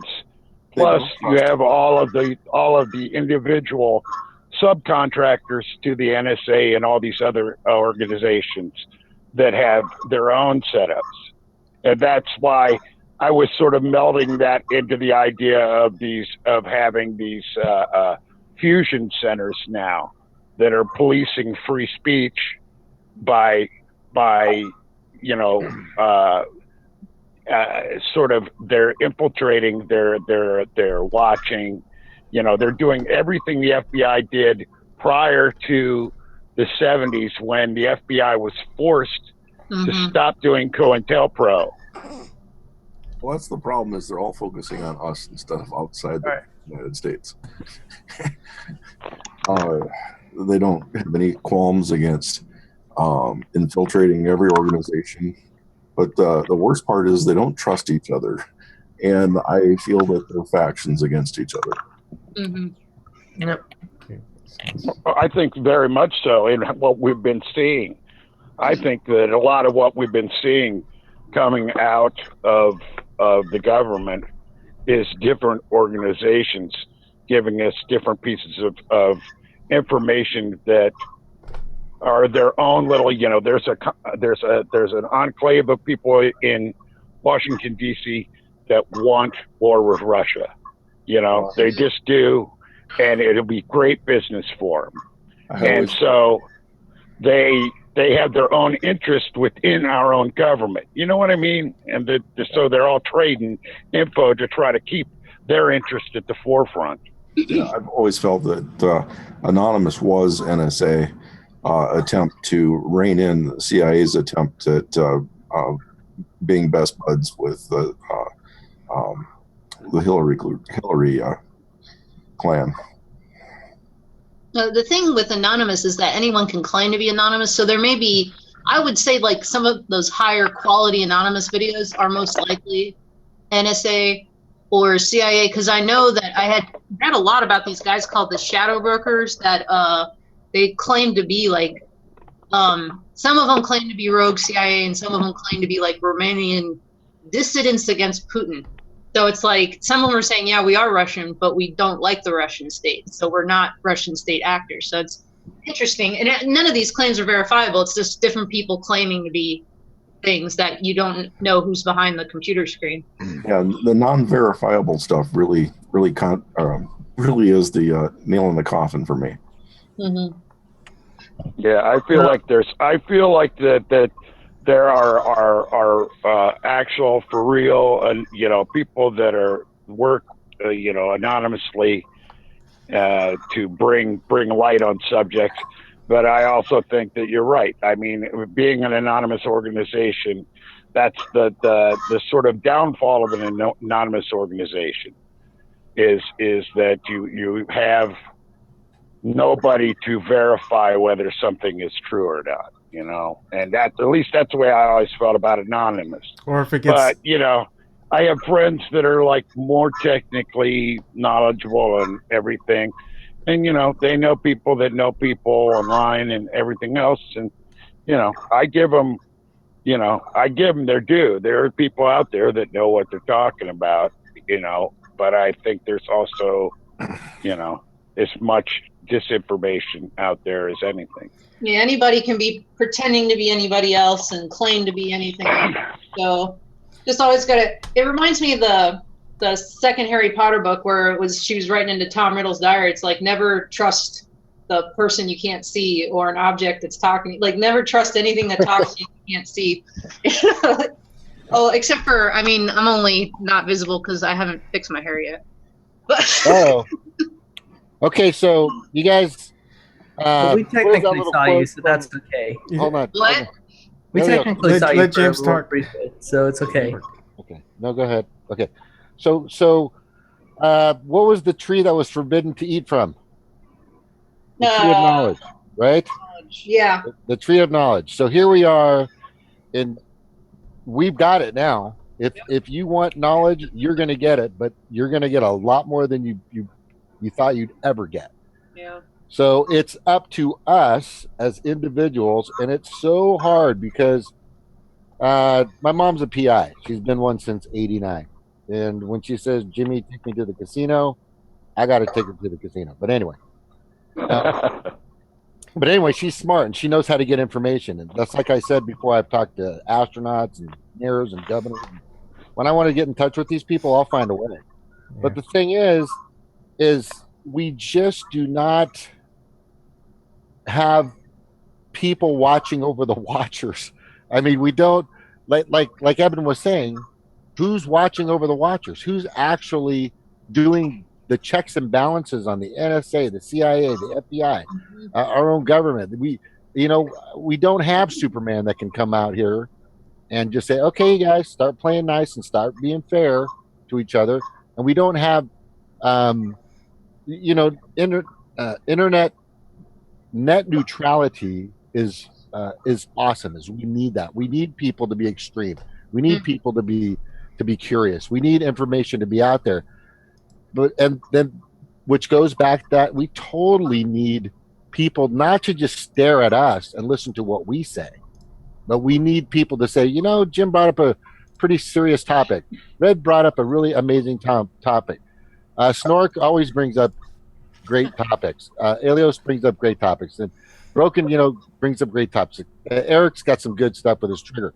But the thing is, but the thing is this is the tree of knowledge. This is something that they're just starting to. They want to pull this from us. You guys have no idea the stuff. I don't know who's the guy. I don't know the name, but it'll come to me. He wants to pull net neutrality, and he wants it to make it so that we're giving the power back to the government so they can turn us off whenever they want. I mean, it's going to get to that point. But, Lieberman was that way. Lieberman wanted that. But remember, you got Di-Fi looking out for your interests. Okay, I remember that. Dianne Feinstein makes more money off of the intelligence, business than most people on the streets do, and yet she's the Democratic. She's the ranking member on the Intelligence Committee. Intelligence. Oh my God. Yes. Not So that kind of there's your watchers, man. That's where they are, James. Here's the I'm thing. about to hurl. You know who the watchers are? Edward Snowden, Julian Assange. Yeah. Even this Winter Tuesday, Wednesday, whatever her name was. She too. I mean, Chelsea Manning. I mean, they're all. They're it's our own citizenry needs to be the one that protect us. That's why I believe in a conscription army. I think the services should be conscription. You know what's pretty cool? Niko House just did a video. I haven't gotten to watch it, but the title is "The DNC Fraud Lawsuit Has Its Own Bodyguard, which is a militia." So there are citizens that have formed to protect the people that are involved in the DNC fraud lawsuit. Mm-hmm. They need to. There's some suspicious stuff happening around that. Yeah. Well, I'm glad they have somebody protecting them. So that's where we're at. We are so God. We got so much great information. There's so much knowledge out there, and then at the same time, we're trying to put these capes on these people that are being just so brutally isolated and pushed aside and labeled as criminals, when they should have the big S on their chests. It's just so ass backwards. And there's just so many people out there that are buying into this. It drives me crazy. The problem is that they're not like people with big S's on their chest. It's like all of us have, because the whole threat comes from we can isolate and target specific people who are the leaders of these movements and get rid of them somehow. And if everybody is like calling them out and everybody, like the more people there are, they can't, pigeonhole and destroy, or it's like there's not key targets that they can get everything back under control. So I think we're going in the right direction with that. It's just more people have to start standing up, because Trump's like, oh, we'll get these hackers to respect us. What he means is we'll get these people to fear us. And, like arresting her is a very bad omen to me. That, Trump's not any different. People keep saying he's going to fight the deep state. He's just going along with it, which makes me suspicious. The S probably doesn't stand for super, but probably stands for standing up or stepping up. Yeah. And the S, the people in Washington got on their chest, got the two lines through it. It's actually a dollar sign. Yeah. Oh yeah, the other ones for sure. Yeah. Trust me. I don't. I think that so many issues could be solved by getting rid of money, but that ain't going to happen. As far as getting rid of money in politics, it ain't going to happen fast. But Washington and the internet. One of the things about it is the internet blew up so quick that there was no way to sort of figure out any regulation. And so. The idea of not being able to regulate not being able to throttle content and things like that, is I think because the backbone for the internet was a public works it was formed by the government, and since its inception has been open, there's no reason for them to be able to slow people down or speed people up or be able to exclude content, as far as excluding content from the internet. I don't think you can exclude content. I think that private companies are perfectly in the right to exclude content. I mean, that's their, I think you got. if you got a gripe with a private company, you take it up with the private company. You know what I mean? I mean, but if it's our government, yeah, there has to be that it has to be free and open, and I think the idea of having cable companies owning our internet is idiotic. You should be able to hook up wherever you are. I think it won't last. Technology has gotten and innovation has gotten to the point that there's going to be decentralization everywhere, where government can't control it. Even if they try to, there's always going to be. It's just kind of like having a lockpick and a lock. Zuckerberg wants a walled garden. And I think there's going to be things that are faster and much better than our current internet, and it's going to happen relatively soon. And so this whole matter, they're going to keep trying to regulate it, but they won't understand it. The people who are trying to regulate it are old. They're not tech savvy. They don't understand what's going on, and it's going to be too much for them to handle. They're going to have to handle experts, and the experts, if they're not going to be billionaires at the point where they actually created this stuff, they're going to have opposition that where it's all open source or whatever. And I think it's going to be crazy. I mean, just look what we did over the last 100 years as far as innovation technology. And the next 100 years is just going to be crazier. And it's going to be mind-blowing, I think. People don't realize it, but I mean, just think of the things that they're trying to do now, as opposed to what we always thought it would be like in sci-fi movies and whatnot. And we're actually getting close to it. I don't know. We've already reached it, man. You got to remember, going to the moon was still sort of a thing when I was a little munchkin, and so all of this stuff is amazing to me. The idea that we can chat in a room this quickly to each other and see each other, that's like Dick Tracy, very, very, this stuff is like stuff we only imagine NASA would have, Back in the 70s, I lived in a small town, and we got DARPANet.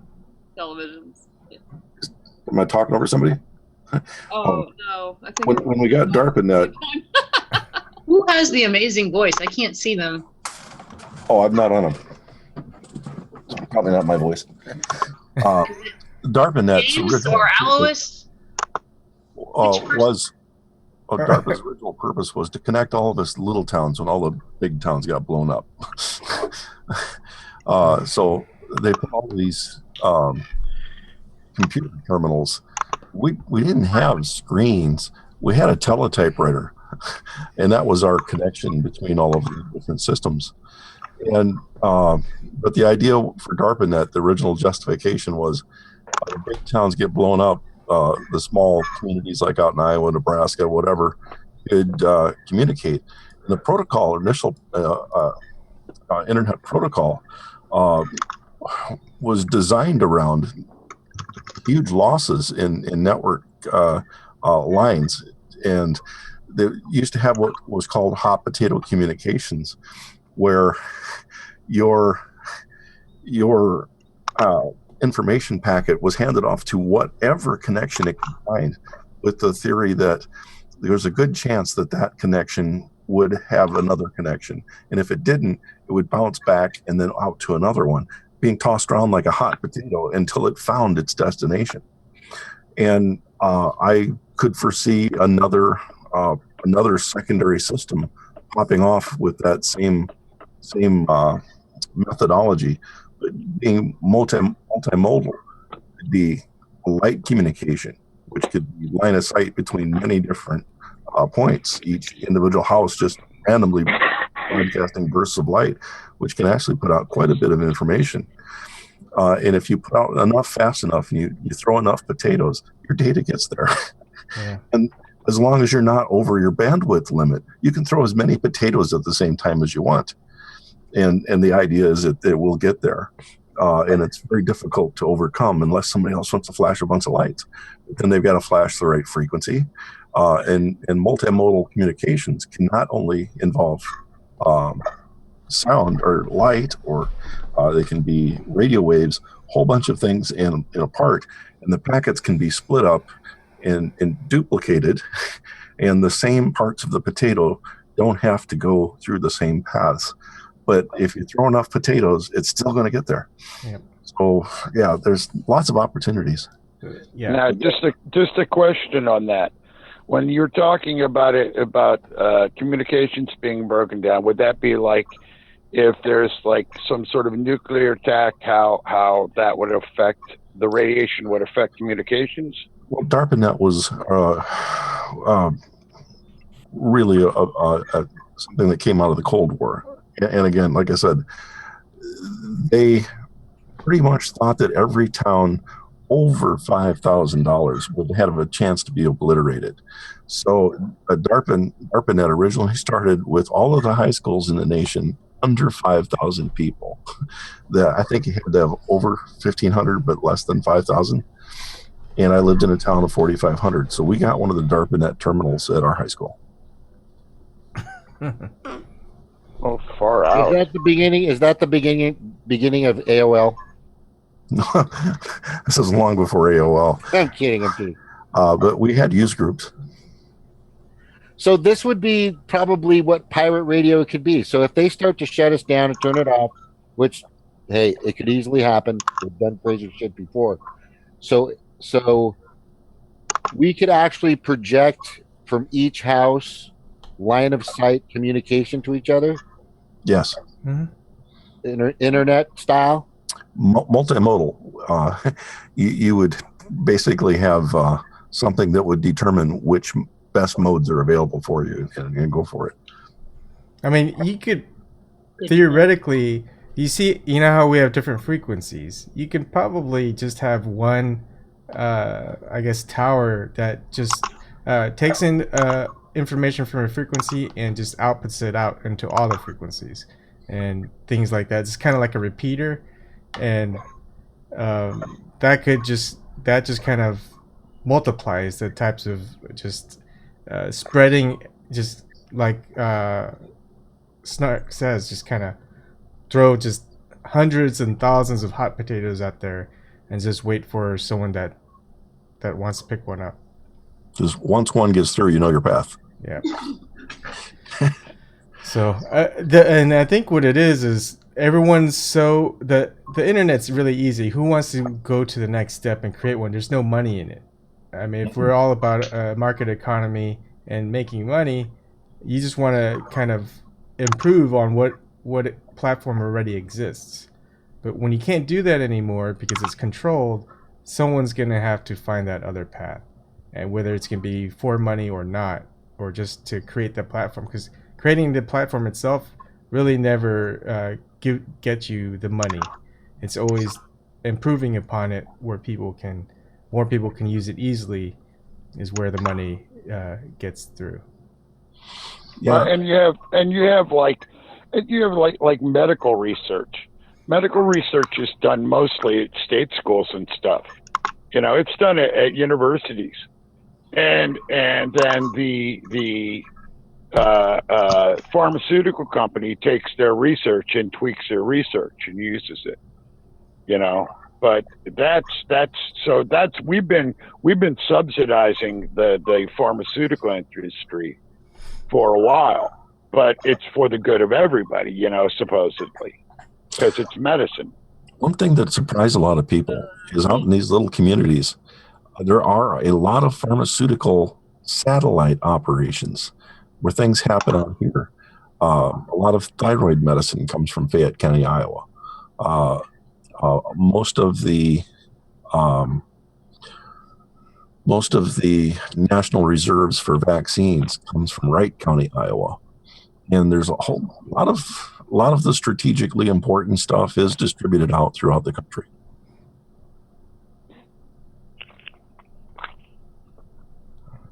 We got some 10 miles from here. I can't think what they make, but they make some kind of medical product from corn stalks. Oh, what book was that? Made of corn and oil these days. That's what people are made of. Corn and oil and plastic. Petroleum. Well, I worked on both the Merck headquarters and the Nike headquarters, and I have no sympathy for a CEO of Nike or of at least pharmaceutical companies that are like Merck, because I've never seen so much just extremely expensive building materials in one place, and just sickening stuff like Nike had acres of cobblestone that was brought in from Italy, and I mean it was worth so much that it was like they told us anybody gets caught taking any of it, you're going to get fired. I mean it was like $2 a square foot or something. I mean it was pricey stuff, and in the Merck place it was all these exotic woods that I'm there with a bunch of carpenters, and we were doing a tear down and refurbish, and we're tearing out this wood that's just perfect, and it's like all these bizarre woods from rainforest somewhere that none of us had ever heard of, and so the amount of money they spend on superfluous bullshit and not on medicine for us is one of the reasons why there has to be a sort of agreed upon set of things that we think the government should do, and the government regulating at least making a deal to get us better prices for drugs is one of them, but that's just I mean, to me, when you bring up all that, I can't help but thinking about just the whole way that this complex weaves in itself. It's just like a web of garbage. It's horrible. It's evil. It's like you get the tearing down the rainforest to build the stuff for the people. I mean, what in the world? It's like destruction upon destruction. Destruction of the earth, destruction of the people. I mean, right now, we're getting ready to, one of those, giant glaciers about the size of Delaware is getting ready to break off. And hey, who here hasn't watched? Who's watched The Matrix? Sure. Yeah. I think everyone has. Has everybody here watched? Sorry to interrupt you, Coco. I feel terrible. I thought you were. Okay. I'm just streaming thoughts here. That's good thought. Those are wonderful thoughts and fantastic thoughts. But everybody's seen The Matrix? Yeah. Yeah. Okay. I figured all of us did. Fartwing or Zork, did you see it? Oh yeah, I've seen it. Okay, good. Now that we're all on the same page, there's a part where Mr. Smith tells Zoe, or I can't, whatever his name was. Zoe. Did I just call him Zoe? Yeah. That's terrible. Yeah, whatever. Okay. So he tells Keanu, and you remind us of an organism. Astrology classes. So yeah, Right? I've He seen goes, the you guys are the depiction of an organism on the planet, a virus. You eat it up until there's nothing left. Yeah. So you have no choice but to move on to the next host. Yeah. So I mean, how many? Mr. Anderson, you're a virus. Yeah. But is that the way? But a lot. I mean, I can't feel guilty about that because there may be other universes that we can eat up. No, we don't deserve it. No, we don't. You're correct. We barely deserve this. Deserve is a human construct. Yeah, true. As far as survival and perpetuity of carrying our DNA or whatever, eating up universes might be the way the chaos of life intends. The survival of the fittest. It could be our nature. Exactly. Good or bad, maybe that's just how it is. We're in for some things. I don't know if you've ever listened to or heard of either Guy McPherson or David Orr, both of them have some pretty great stuff about environmental issues, and it's a question of we're looking at having an ice-free Greenland potentially this summer. We're Finally, definitely it'll live up to its name. yeah, that's the joke, because they called Greenland that because it was covered in ice. They didn't really call Iceland Greenland. Like Greenland Iceland. Anyway, it's the thing is, we're coming up on some pretty big environmental changes, and it's not to say that we may not survive it, but human history really doesn't have a precedent for it. So, we're getting ready to see glaciers, huge glaciers the size of Delaware, getting ready to break off. People can see it happening. Well, and also when you're heating up the large areas that have been covered by ice, methane. They start releasing methane, and then we have that methane cycle or whatever they call it. Yeah. No, I mean, if we end up with an ice-free Arctic this summer, a lot of the things that all the politics, all the stuff may not even be an issue, because all you hear about when people talk about climate change is sea level rise, but that's really sort of an afterthought, because the things that will happen before that will be the things that will be the most destructive. The sea level thought is kind of like, well, yeah, people always want to have this dramatic image of the waters rising over New York, but that's not going to be the thing. It's going to be ecosystem breakdown. It's going to be drought and wars over water. Extreme. Water, clean water. Yeah, I mean, those are the things you're really looking at. And so, at the heart of all of it, if we don't have a livable planet, none of it's going to matter. We're not going to go live on Mars, and I don't want to live on Mars. That's got to be the stupidest place to be. Have you seen the people that duplicate life on Mars out in the desert? You seen that? Don't end well. Yeah. No. Yes. Bad. Oh. Yeah. No. There's people that are practicing that. To see what it would be like, and you go out and walk around with your suit on in the giant hot cat box sand for a little while, and then you go back down into your metal tube and eat some freeze-dried whatever. Remember the biodomes that they had? Yeah. That's Mr. Fuller's design, the geodesic domes. Yeah. No, Mars reminds me of Arnold Schwarzenegger in Total Recall. Yeah, it does. That's the word. I mean, is that what we're going to? Can we just skip that planet? That doesn't seem like people on our planet if it wasn't for petroleum-based fertilizers. We wouldn't even have this many humans, because we wouldn't have been able to create enough food through natural means to support them all. It has nothing to do. I think it really has a lot to do with mining. I think they just want to take resources from there eventually. Yeah, I think that's very likely. But the fact is, we're killing the very thing that gives us life. I just went down to Florida over the weekend and just observed, the environment there and what it looks like, what it feels like. The sun is. What place in Florida did you go to? Near St. Augustine. Wow. Very beautiful. I mean, I just love the seawater, but it is a sad feeling, because that the ozone is not what it was. The sun is literally gets hotter and hotter on your skin. It's easier and easier to burn. And we saw osprey and pelicans and egrets and all these great birds. And I'm thinking, the oceans are so close to being without fish. The oceans are close to being acidified and too hot, and all of the other things that are happening to it. And, it's one thing leads to the other. So no fish, no birds, Well, if the rich people figure out that if the rich people figure out that blasting us to Mars is the way to go, trust me, they'll figure out a way to just off a whole bunch of us. Mm-hmm. It's cheaper just to kill us and bulldoze us than it is to send us to Mars. Yeah.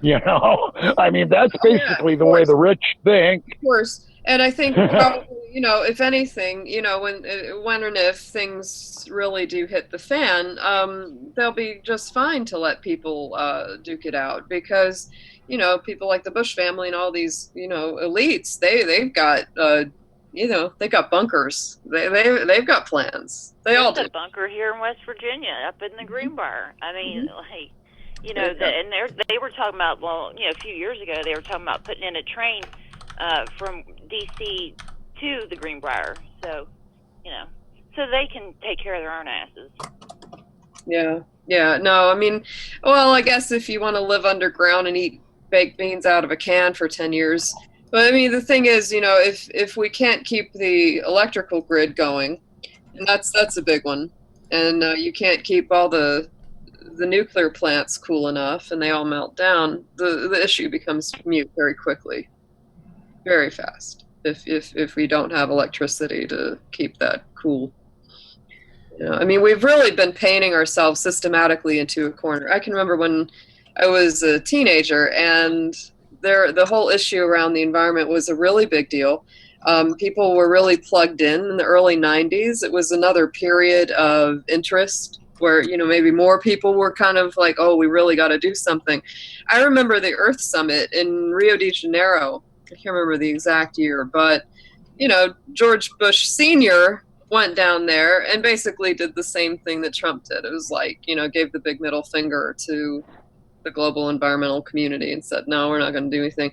We have a long history doing that. Trump ain't the first. He's not going to be the last. It's just, we always do that. It's like, yeah, we make a mess, but why should we clean any of that up? But I remember taking this video about environmental issues to some of the grade schools. And, these young kids watching this thing. And it was an intense experience. So for me, it's like now being 40, looking backward, I'm like, wow, people really lost the boat. About 40 years, 30, 40 years ago, we probably could have done a lot more. And now we've really painted ourselves into a corner where it's the race for what's left. I think everything will right itself eventually. But we may or may not be here to see that. We may not be the top of the food chain.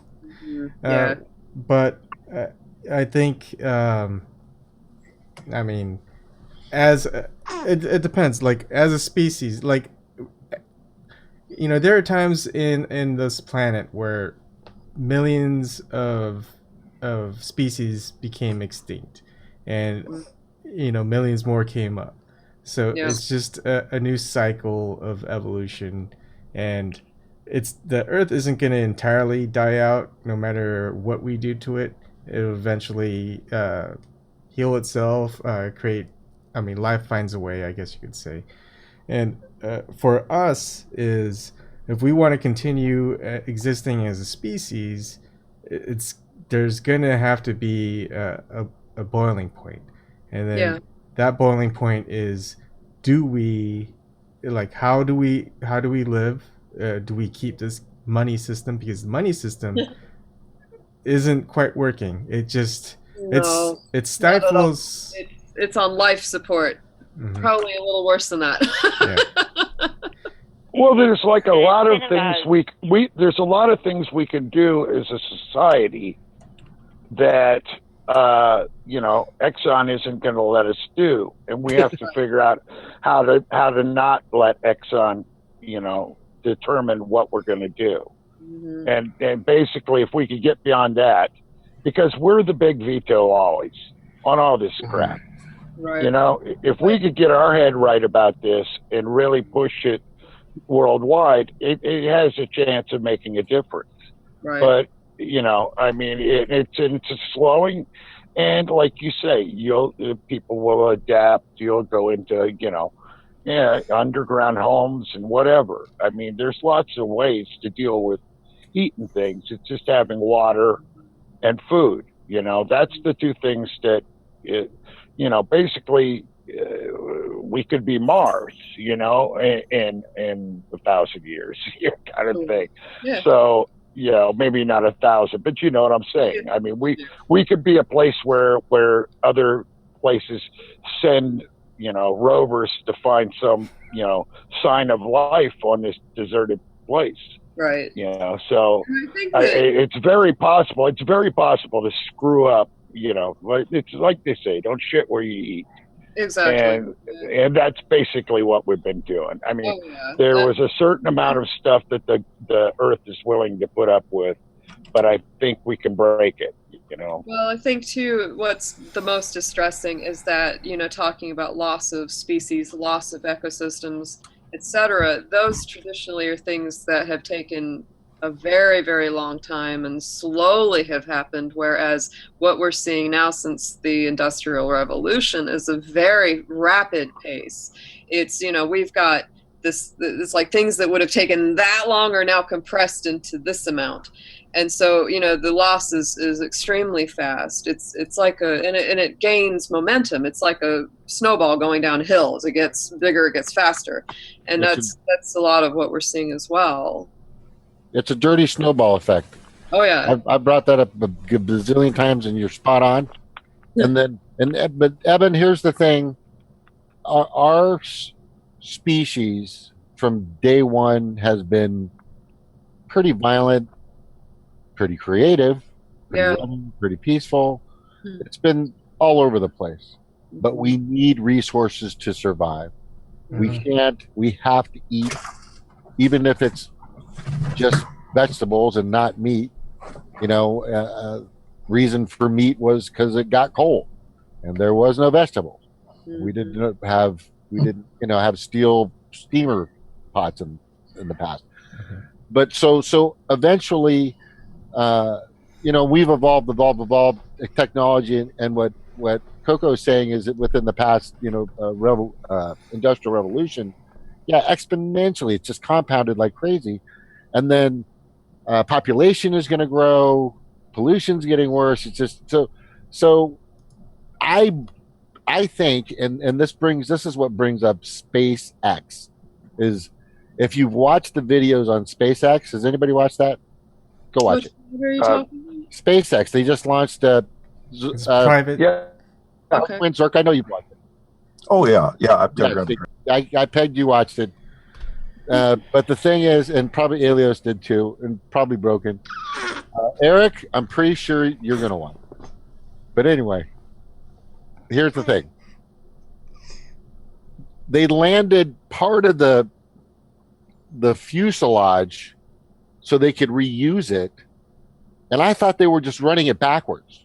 I would, when I first saw it, they actually landed the fuselage. It came back down and landed perfectly in like a little X circle on a barge. On a barge. Yeah. So it landed on the water. Yes, it was so freaking amazing. It was like Buck Rogers. It was. This is the direction. Instead of, of course, infrastructure, of course, medical for all. But when it comes to, like Elios talking to people about, believe in what God, or however many gods you want to, take your pick, there's 2,000 of them. But the thing is we should be focusing on discovery. We really, and yes, we should definitely jump over Mars because that's just stupid. Why aren't we using the moon as one of our greatest launching pads, which is kind of odd to me that we don't have a space station up there by now. We've been there, right? Didn't we go there? Yeah, it depends on if you're talking to a conspiracy theorist or not. There's this little thing called oxygen people got kind of used to. Well, they got water in the moon. The thing about it was they found that I was under the impression that they found water in some of the shadier areas of the moon. That's when they launched that.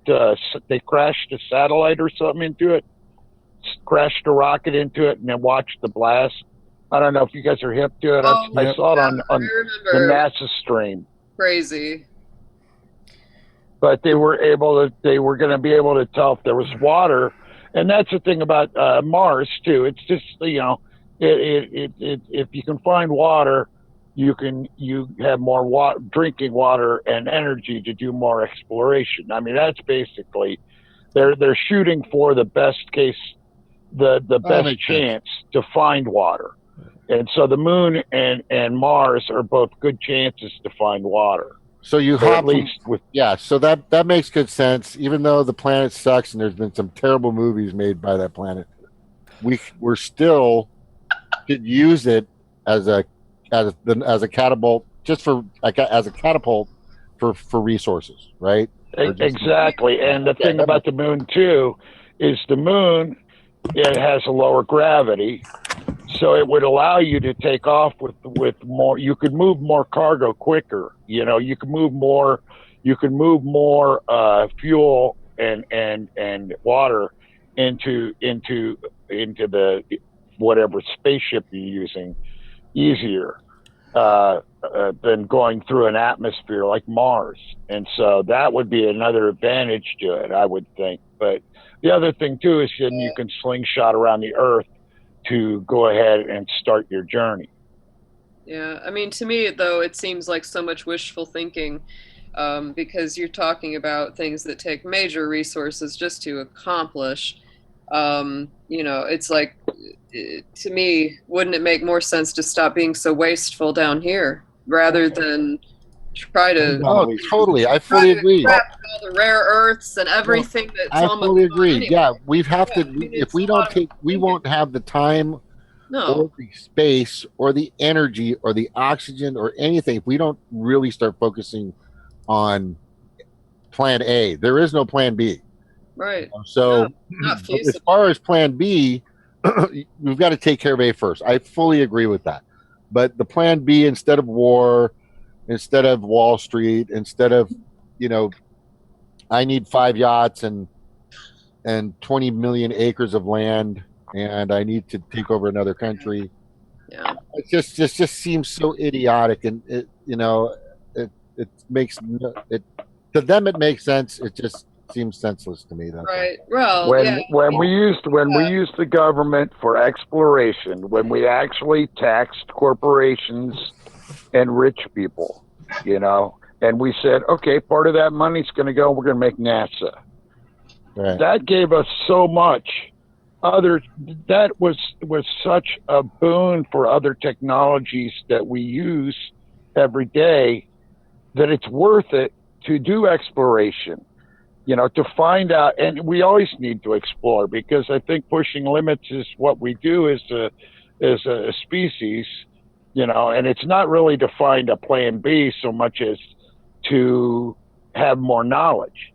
The trouble is that exploration and that extreme push is also what's landed us in a lot of hot water. I mean, you could say that to the same pioneers that believed in, you know, what was it, Manifest Destiny, that they were meant to take that land from the Indians and set up their stuff. I mean, that's really, it's like, just because you can doesn't mean you should. It reminds me of the Jurassic Park line. Just because you can doesn't mean you should.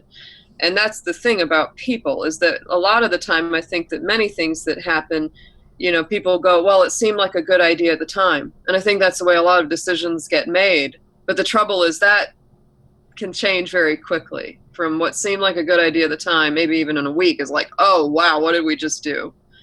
So I think it's a lot of it is just, you know, we have to really lower the expectations of what our lives are going to be like. Because I've said this actually when I called in on Tim Black's show, a lot of people, when they say they want solutions, mean that they just want to know how they can continue to drive the SUV back and forth to Walmart or wherever they're going forever without really having to change the basic routine of their lives. But we are looking at not having, you know, technology does not equal energy. Just because you have technology doesn't mean that makes more energy for you to run the technology. So yeah, we've really got to look at a different way of living, a much simpler way of living. Well, or we need more to locally, growing our own food. I mean, it's like, unless you are ready and willing to embrace that, and even if you are, you may only live another couple weeks if things really hit the fan, you know. And James Howard Kunstler has talked about this. You know, he's got a little farm in his backyard up in upstate New York, and you know, he writes a lot about architecture and the infrastructure of the country. He has a great book called Too Much Magic, Wishful Thinking in the Technology Age. Because, you know, people have this idea that this is just going to keep going forever. And it's not real. It's not, it doesn't have any basis in reality. We're taking all the rare earths and putting them into cell phones and putting them to electric cars, and people drive their electric cars and they think that they're doing the earth a favor. but they're not. They're Again, not doing a damn thing for the Earth. again, we're a monetarily driven technology system. So Yeah. the thing is, Atmosphere. we can technologically wise, there has been lots of efforts and there has been some solutions that have been just kind of put under for free energy that's really easy to make. The only problem is no government power or private company wants to expand on that because there's no money into Exactly, that. Yvonne.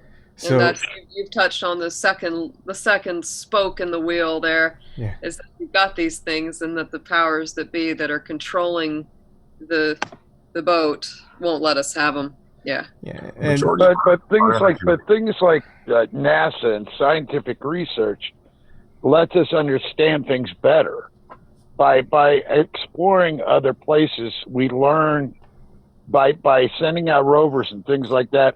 We learn about our own planet because of if the Big Bang theory holds, or how everything's sort of made up of its own. We figure things out, and so things like the Hubble and things like that. We need to keep on. There's no reason why we can't do that. The arts, we can't sort of have a society that's based on something that's based on more of a common good than a profit-driven society. And that's where you then what happens is the people that are really interested in science and stuff end up there on their own rather than just taking it because they're good at it and it's a job. They take something they love. And I think that would press us forward too. If people were freed of health insurance and worrying about food and things, we would see a sort of different age as far as creativity and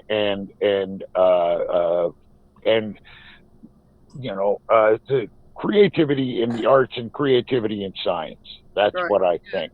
But we have to act like, as a society, we value those things. And right now, we poo-poo those things and say they don't need money. But in the long run, it's in our interest to know more. Yeah. Well, for they instance, see it as a waste of time and a waste of money. Well, and they also see it as a threat. But if we don't use, what is it exactly that separates us from animals? What makes humans so special? I think it's our brains, and if we don't use them, we're just gonna, end up we're gonna live like animals if we don't, actually do some thinking and, push ourselves, creatively. one thing I was trying to say is if we go to the asteroids, and we know by the asteroids that fall on us, this material is abundant in asteroids. It's called gadolinium-158. If we currently use gas exchange-based air conditioning, and it's our second biggest use of fuel, is cooling and refrigerating every grocery store is full of aisles of freezers and whatever. So a tremendous amount of money is spent every year in air conditioning. It takes 5 watts to refrigerate what you can refrigerate with 100 watts of gas. So it'd be pay for harvesting asteroids just to get the gadolinium 158. And when you bring it back, the other material that's going to be with it is the rare earth metals that you're talking about. So it's a win-win going to an asteroid. And the other thing that's out there are cold bodies, which are mostly ice. And you just drop that off at the moon on your way by.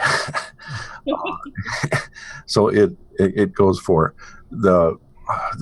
addressing the global the carbon dioxide problem. Have I mentioned the whale cycle on here before? No. No, go ahead.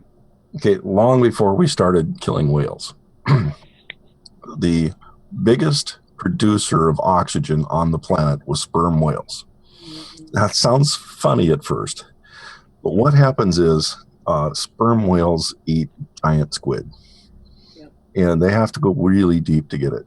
So basically, the last nutrient on the planet that goes by, almost the last, is squids. Everything falls down to the squids. The squids eat it, and before they know it, the whales come along and eat them. Whales just cannot handle eating giant squids. That's about their only diet. I mean, this type of whale, sperm whales. Yeah. It gets in their tummy and it fizzes up. Hamburger eat. Well, that's the vomit. But the whales, when they're way down there, they're under tremendous pressure. As they come up, they get fizzier and fizzier and fizzier. So almost everything that they ate that isn't digested goes out the back end when they surface. So you see the spout that goes off out of their head? There's another one that goes off behind them. A full-grown sperm whale can fertilize more than, I think, 2 to 3 square miles on a surfacing. Now, that becomes food for algae that feeds everything else as it's falling down there. But during that first process, there's all kinds of oxygen produced. Right. And in fact, the oil that we burn in cars wasn't from dinosaurs. It was from algae. Yeah. It's a marine algae that forms petroleum, not the other kind. And so this went over and over and over. As the whales got more abundant, got deeper and deeper, we produced more oxygen, and became a highly oxygenated environment. And if you look across the ocean, so much of the land on the planet is ocean versus how much is land. And when you look on the land, you see how many mountain ranges are where above 3,800 feet trees just grow, or is it 5,000 feet? But as you get to a certain level, the trees produce less and less oxygen. They have thinner needles for leaves and everything. Pretty soon, you get high enough in the mountains, there's not even moss growing. So then there's big deserts. There's very little land that's actually oxygen producing, at least compared to how much is out in the ocean. So the most important oxygenator we have on the planet is whales. Wow. Now the rest of the whales don't produce as much as a sperm whale, but a gray whale, blue whale, a gray whale can produce at least a square mile of fertilizer on its surfacing. All of these whales that go deep and come back up, they all serve their purpose. The biggest thing we ever did, probably even worse than the gasoline engine, was killing the whales. And we've never restored them. So my first thought of the most important thing that we could do right now is to take 20 million people and build a rafting system that can withstand waves and storms, and feed them well, give them something to do, put factories out on these rafts too, give them something to do, get them out there, use the sunlight to bake their sewage so that it's sterilized, and dump it in the ocean and start growing large amounts of algae in the ocean to counter the carbon dioxide. Right. Because no matter what we do on the land, we won't do enough. But there's this band between plus 40 degrees and minus 40 degrees in the Pacific Ocean that is bigger than any continent. And instead of like most continents right now, which are mostly non-able to grow things that will produce oxygen out of carbon dioxide, that region, 100% of it can grow. And the first 270 feet in the ocean has, volume-wise, so many more times the possible volume that you could even grow sequoia trees. And, in a sequoia, most of the branches that actually get the sunlight are up on the top. My interjection, just a question, would be if you have an idea of what the oxygen output from whales is, like just comparative to, say, the rainforest in South America, just to think how small the rainforest in South America is. Sure. Well, it's shrinking. I mean, there's barely anything left at this point. Well, even at its maximum point, it is so small. I mean, the whale cycle zone is over 80 degrees in the ocean. Right.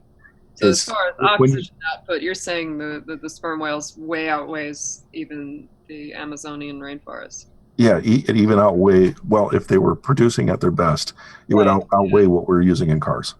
Okay, gotcha. And that kind of reminds me of the whole topic of reverse desertification, if that's reverse desertification. So making deserts have greens again, and the way to do it is to bring herding animals that'll poop everywhere, that'll stomp it into the ground, so it absorbs any moisture rather than just being drained off, and then you'll have things start growing again. And yes, there was a guy that got his doctorate. His PhD was on making milk cartons, biodegradable milk cartons, and filling them with this gel that was basically made from agar, which is a byproduct of seaweed, and it held 90% water, and it could survive in the Sahara for 3 months, supporting one little tree. And his thought was to start on the west coast of Africa and just start lining them up. And every week, people just keep putting more and more and more, and moving that inland to build an inland, because basically now it's desert all the way from Egypt all the way to the west coast. Mm-hmm. Yeah. There's solutions, right? There's solutions out there. Yeah, there's always solutions out there. Right? I mean, I think, I don't like calling you fart, Zork. I'm sorry. It doesn't work for me, bro. So I'm going to call you Wink. So I was just playing with that feature. So there are solutions. The sad thing about it is Evan brought it up, and I think Broken brought part. It's not an economy. It's free, life-giving, wonderful, great things for our planet and our species. There's no economy in it. There's no money in it. It's just that is, oil costs money. You got to have banks. You got to have drilling. You got to have equipment. Blah blah blah blah blah. The list goes on and on. Coal, you got to have this. You got to have that. You got to have equipment. You got to have mining tools and mining parts or whatever. But a solar panel, which I think Zork's seen these, they have transparent glass solar panels that harvest the sun's energy. Yeah. And then they have shingles now that you can put on your roof. They have panels. Roofing material that's cheaper than asphalt. Yeah. It's all out there. With the solar panel transparency, the more transparent it is, the less you can harvest. And personally, for California, we were looking at a facility where we would have 6 layers. The top layer would be total photovoltaic cells. Then there would be a gap where we'd use that air gap to basically provide a shade to reduce the load on the thing. But 6 levels below it, we would have an indoor farm, labor areas, community areas like school, and then at the very bottom layer, energy and water storage. And we looked at a place near Lancaster, California, and where the person that wanted to run the trial had 5 acres right beside Mount Fremont. And but in that one, we could have basically been a zero waste facility that shipped out vegetables to Los Angeles. And what do you think of the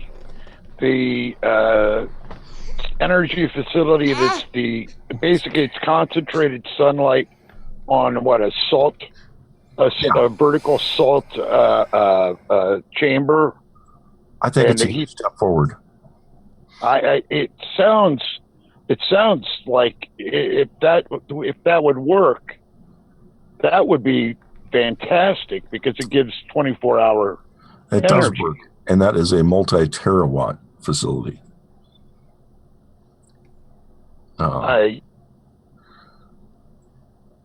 So it's a very high end, but I think that it's a lot better personally than photovoltaic.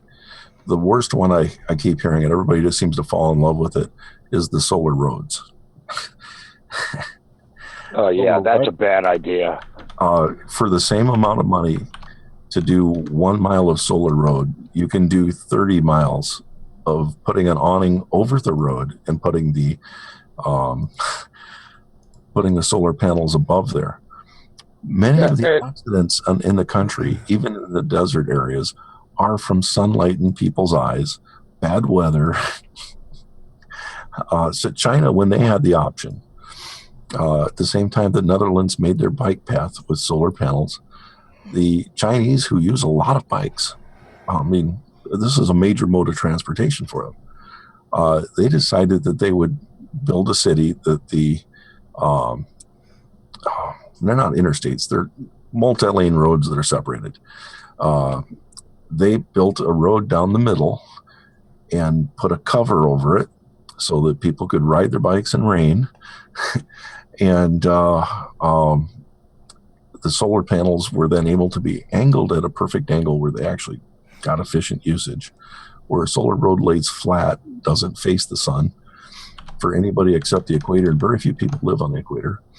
But the Chinese were able to do it without the expense of ripping up road.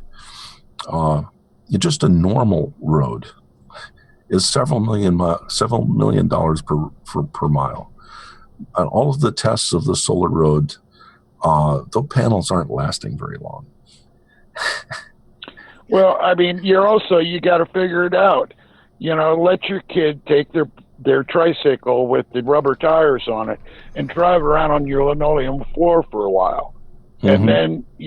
And then look at what that is, then figure out what comes out of tailpipes, and everything else that falls off of vehicles, and, mud and everything else. And I could see where they start losing efficiency real quick. Boise, Idaho ran a test by putting them in a park. And without even vehicles running on them, they were failing within months. So many people are just so desperate for a step forward for things to be used that they'll jump on that.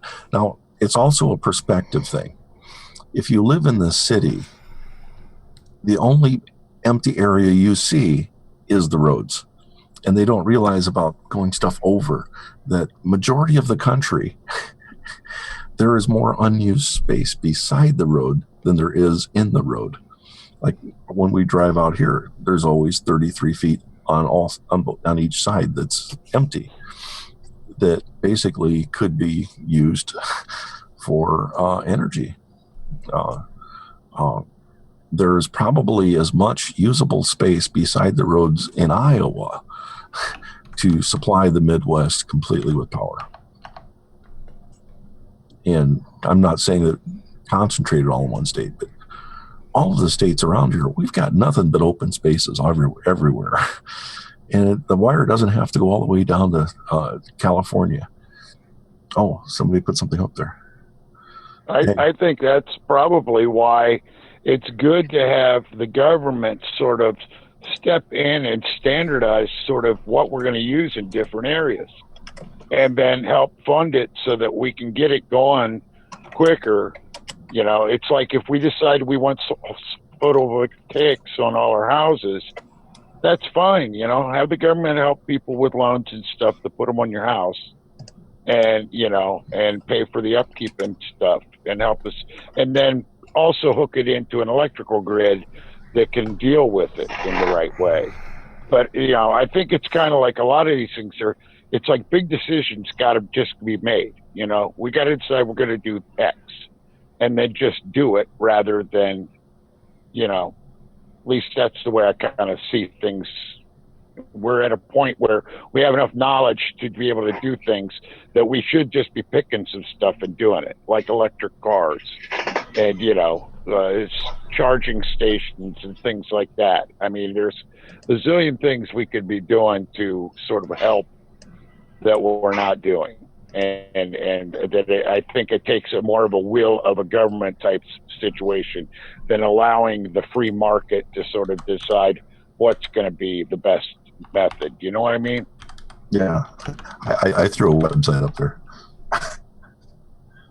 Yeah, you got some good stuff. Okay, so I got to go pretty soon, but I just want to say I appreciate you guys. You guys are fantastic. Thank you. Thanks so much. It's always good. I'm telling you, I sleep like a baby. like a baby. But it's really cool, and it's the most amazing thing about this little group of I would say intellectuals besides me is there are some great thought processes coming out of this and some great solutions. And I think we should why don't we just make our own damn country? Let's buy an island. Oh yeah. Let's all go there. A cornbread island. Hey, there's probably a lot of real estate over in Antarctica that's melting, right? Yeah, right. Yeah, there's islands popping up left and right nowadays. Yeah. All right, you guys. I prefer a place. See you, man. Check me out on Facebook if you can or whatever. Blah blah blah. And bye, Eric. Bye. It was good to see you. Take care. Have a Later, good one. Bye, Red. Later, James. Later. Aloha. Bye. Maybe it's a good time to end it, Eric. It's almost 3 hours. Yeah. Oh my God! Really? I'm gonna I had to plug my phone in so I know when it's time. My rabbits are getting restless. They want to be picked up. Snuggled up. All right, sounds good. It's gonna be pretty exciting next on Friday, People's Summit. So 2 more days. Wow. So we'll have a lot more to talk about once. Definitely. Yeah. All right. Good night, everybody. All right. Bye, everyone. Later, Have a good guys. night. It's been a blast, man. Love everyone in chat. Bye. Always fun. Oh. Triggered. Triggered. I had to do that.